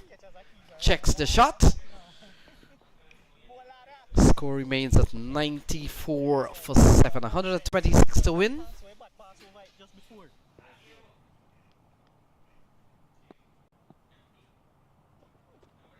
Oh, given a lot of air. Swung and swung nicely from Mahesh. And that's gone for 6. So that brings up the 100. And it comes in the 15th over. Big swing from Arjun Mahesh. Yeah, Lada was always going to attempt. Look at that. Floated delivery. Down on one knee. Almost falling towards his right. Sends it over to where Atlanta has set up their tent. I think Sarabjit will try again.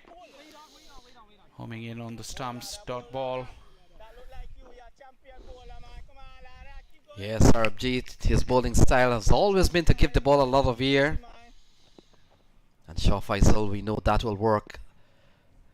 A lot of the time, not everyone is a big hitter, and once you can stay away from those big hitters, you know he'll tie the other batsmen up that are a little bit more conventional.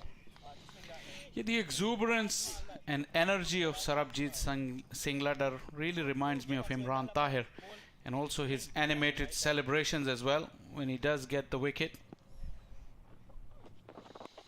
I think he's missing the headband this time.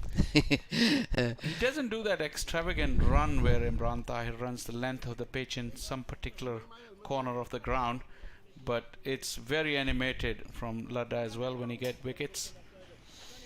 So 15 gone, it's 101 for 7.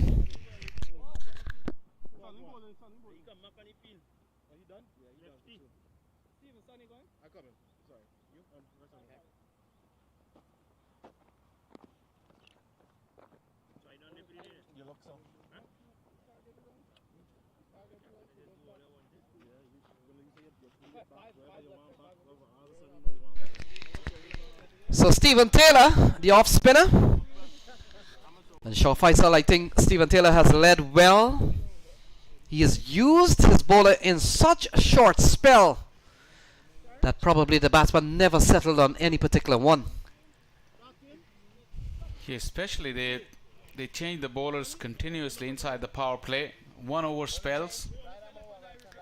That used to be a feature of Atlanta Fire back in the day in the minor league championship. In this tournament, they hadn't done that until today. Taylor himself was taken for a few runs, especially by Unmukh Chand. 16 of his 3 deliveries at one stage.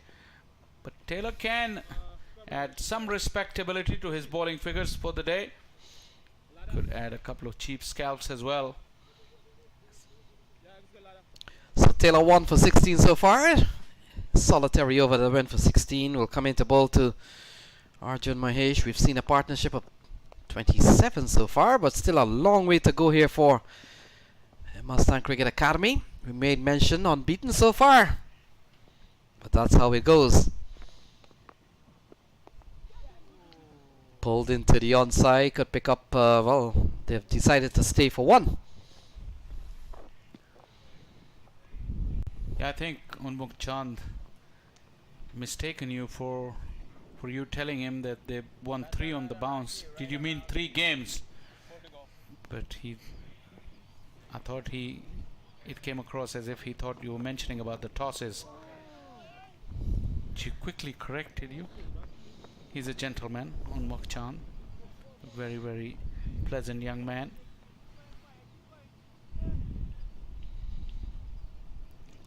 The asking rate has gone up to 26 and over. Looking for runs. Mahesh will pick up a boundary. Didn't time it too well, but good enough for it to trickle across the rope, and that's 4 runs. difficult shot against the spin. And he didn't really get to the pitch, but still went through with the shot. Like you mentioned, Arjun Mahesh, maybe he's batting down the order because the batting order was changed around to compensate for that big target. Send a few big hitters ahead of him. Yeah, he's gone into number 3 a couple of times. And I think Bishnoi promotion was simply because they needed 11 runs and over. A couple of runs here for Mahesh.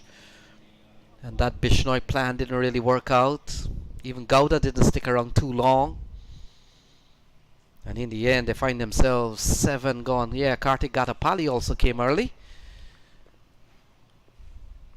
8 off this over from Stephen Taylor. 111 to win from 25. So this is winding down to really be a good game here for the Atlanta Fire. Into the onside. Has he taken the catch? Looks like Sunny Patel had a long way to run. And in the end, ball just dropping short of him.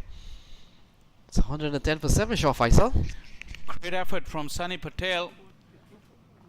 Just off the top edge, it just ballooned up in the air. Sunny Patel running in, full tilt. Couldn't quite get his hand underneath the ball. Probably got it on the half volley. Didn't claim the catch at all, so that was good on his part. 16 done. 110 for 7.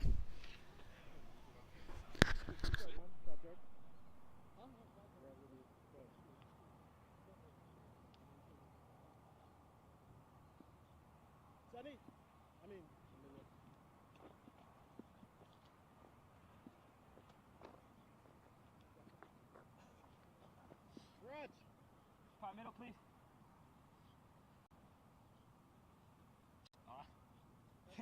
Thank you, sir. So you say you want the square?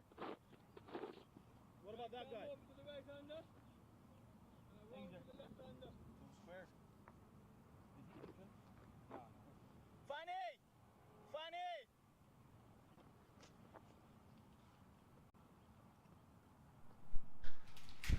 Surprise, surprise. Finally, Sunny Patel has got the ball. Pulled away into the onside for a single. Remember, Atlanta Fire started their campaign here on this field. They got bowled out for 109, but then sensationally taken down Clarion Eagles for 60. And that game was brought to a close by a sensational hat-trick from this man, the man with the ball, Sunny Patel. Can he repeat it? Tyrone Davis on strike.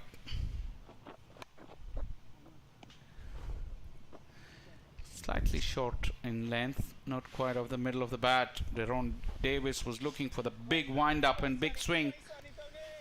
It was there for the taking, but it's been such kind of a day for the Mustangs.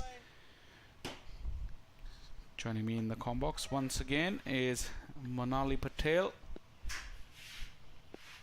What was she up to? I'm going to ask her after this ball. Very warm welcome, Monali.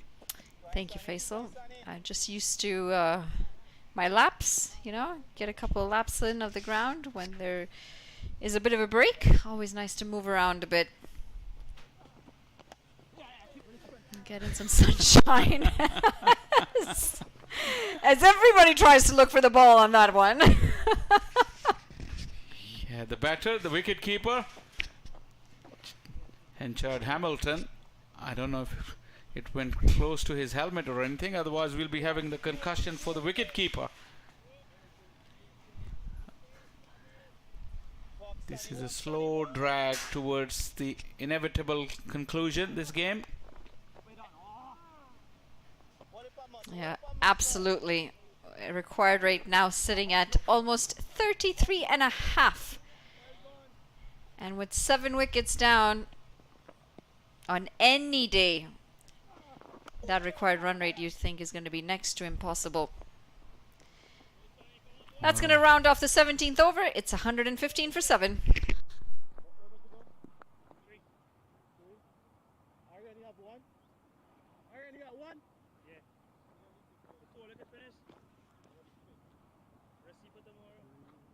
Oh, yes, I'll go to. Huh? No, I tell you, Bob. Yeah,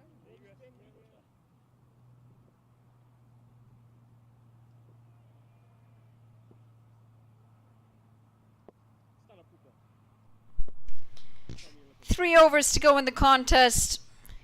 It's going to be the captain coming in with the ball. Stephen Taylor.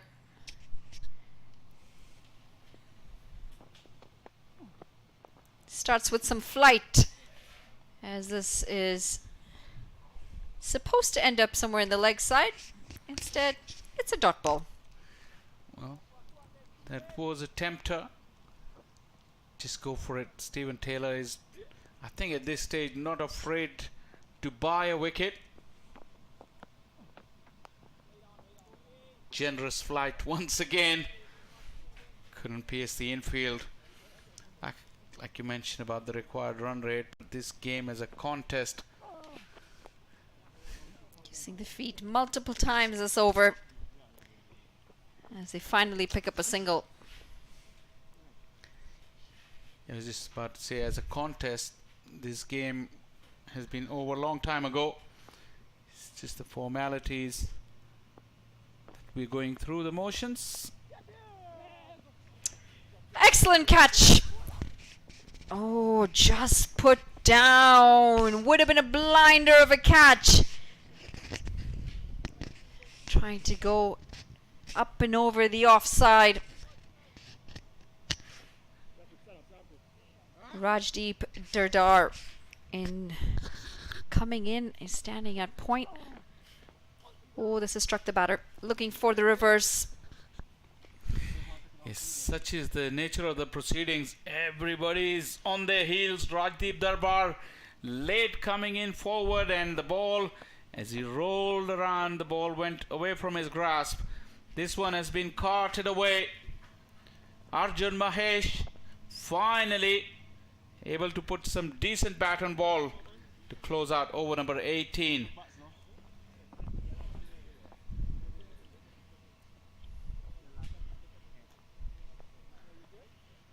Taylor has done that throughout the over, and finally Arjun Mahesh has got hold of one.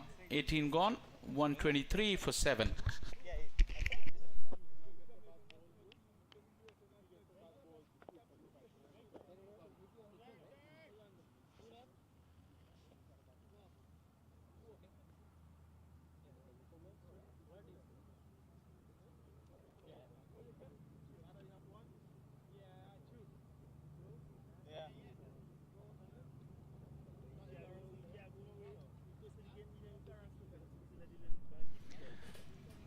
Very, very disappointing batting card, but you feel the damage was done in the bowling innings.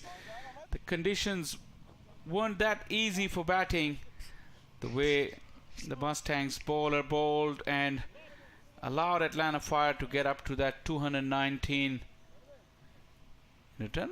Atlanta Fire's bowlers actually showed the Mustangs Academy that what was needed on this pitch. Plenty of wickets picked up as well. Most of the bowlers part of the wicket takers today, and very good economy rates. Sunny Patel comes back into the attack, and he's going to go for 4 runs. Bit too short. Just adding a little bit of respectability to the scoreline, these two. Deron Davis missed out on a shorter delivery in the previous over from Sunny Patel. This time got enough bat to split the gap.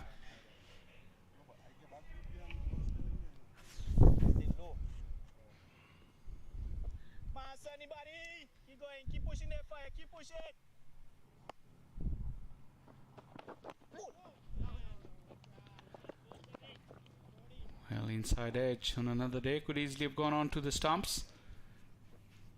I think Sunny Patel has realized he just wants to rush through the overs.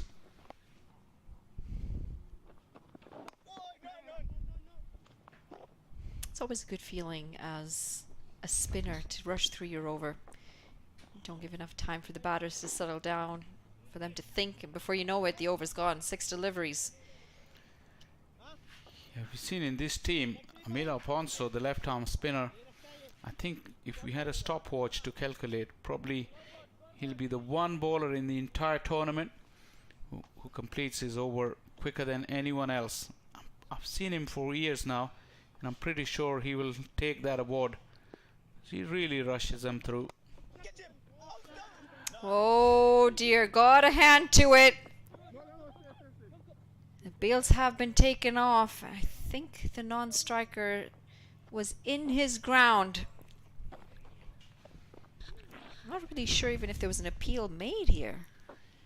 Yeah, not a serious appeal at all. Deron Davis was the non-striker, who's now on to strike because Arjun Mahesh was able to cross over for a single. Firm strike.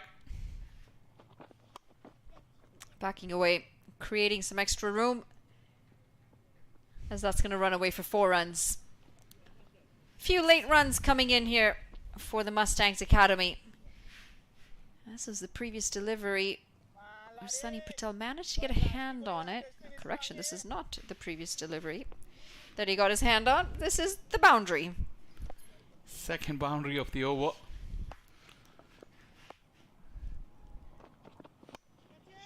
Taking him on the full and going downtown with this one as it sails over the head of Sunny Patel for a 6 to finish an expensive over.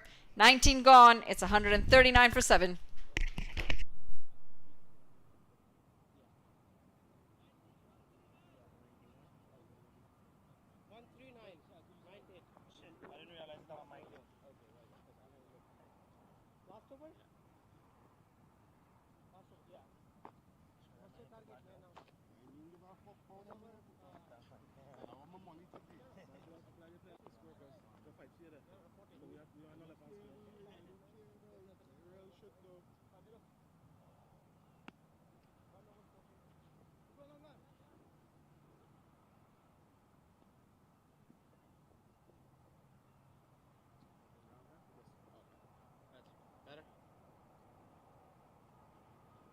Batsman, right arm round for you, yeah? Well, it's that kind of day as we see Lenny walk into the comm box to come and get some goodies. I don't think he's going to have all of them. He's just taking it to some of his fans because he's very popular around this area. He does have a big fan following. Very well known. Lenny, a chai bar. Yeah, now you're talking. Final over in the contest. You'd assume Atlanta Fire will know that they're now in the final as they will meet an excited Houston Stars in the final from the semi-final yesterday. They've come out and they've dominated this game through and through. Apart from the initial 2 wickets, Atlanta Fire have had a say in absolutely everything that's happened in this game. Yeah, absolutely. One-way traffic after those early exchanges. Picked up in the slot and well-judged catch in the deep. Actually, he's signaling a 6. Very honest of him. I think he's just stepped over the rope. Looked like he judged that well and taken it inside the rope. And he has in fact stepped over. Yeah, he has. Very sporting of him to just not even claim a catch. Late runs to reduce the margin of defeat, but Atlanta Fire are walking through this one and they will be going into the finals. Bit of a tame end to this semi-final, but an absolute dominant performance from the Fire. And late runs. Oh, this time the catch been taken. A bit of a spark into the dull proceedings. But Atlanta Fire have really put in a clinical effort and they are rejoiced after that wonderful take in the deep. Captain puts a wicket to his name as well with this one. This is a really good catch though. Saw himself going over the rope, threw the ball in at the right time, and then came back to finish the job. They've wrapped up this innings in style, Atlanta Fire. There are a few discussions out in the middle.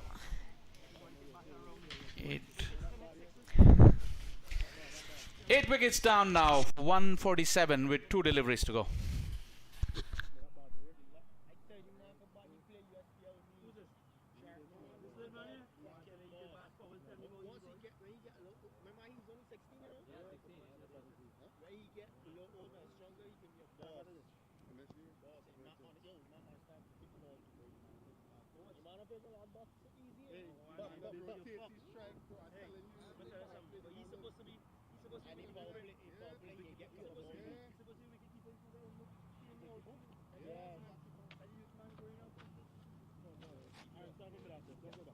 Center. Right arm round. 1 to go. Funny story.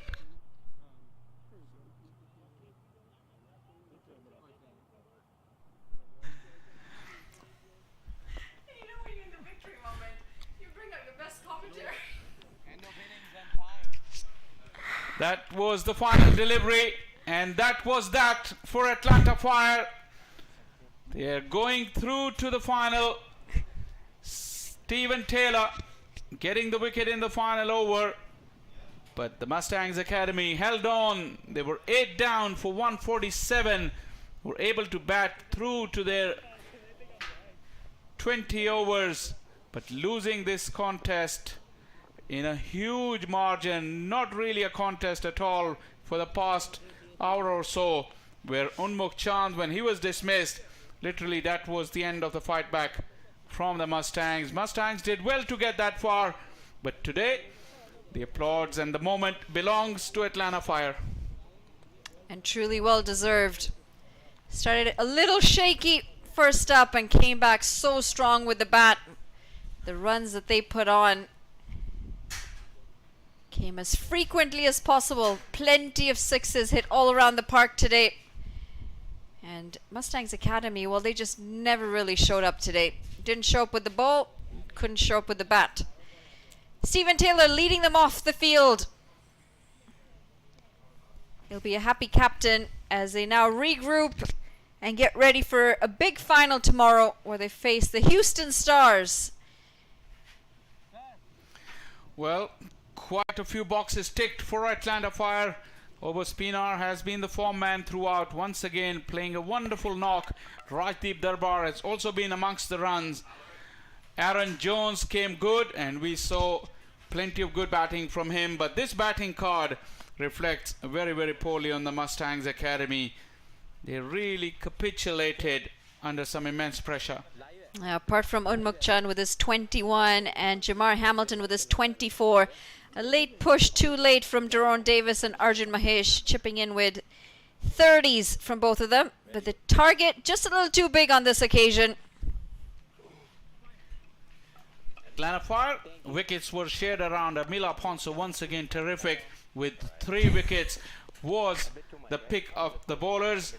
But their job was made easy by the batters earlier on by putting that mammoth total. Atlanta Fire winning by 73 runs, and they'll be facing off in the final of Houston Open 2025 against Houston Stars tomorrow on a bright, sunny, beautiful evening from Prairie View Cricket Complex. It's just about time to say goodbye. I hope you enjoyed our coverage, and we look forward to your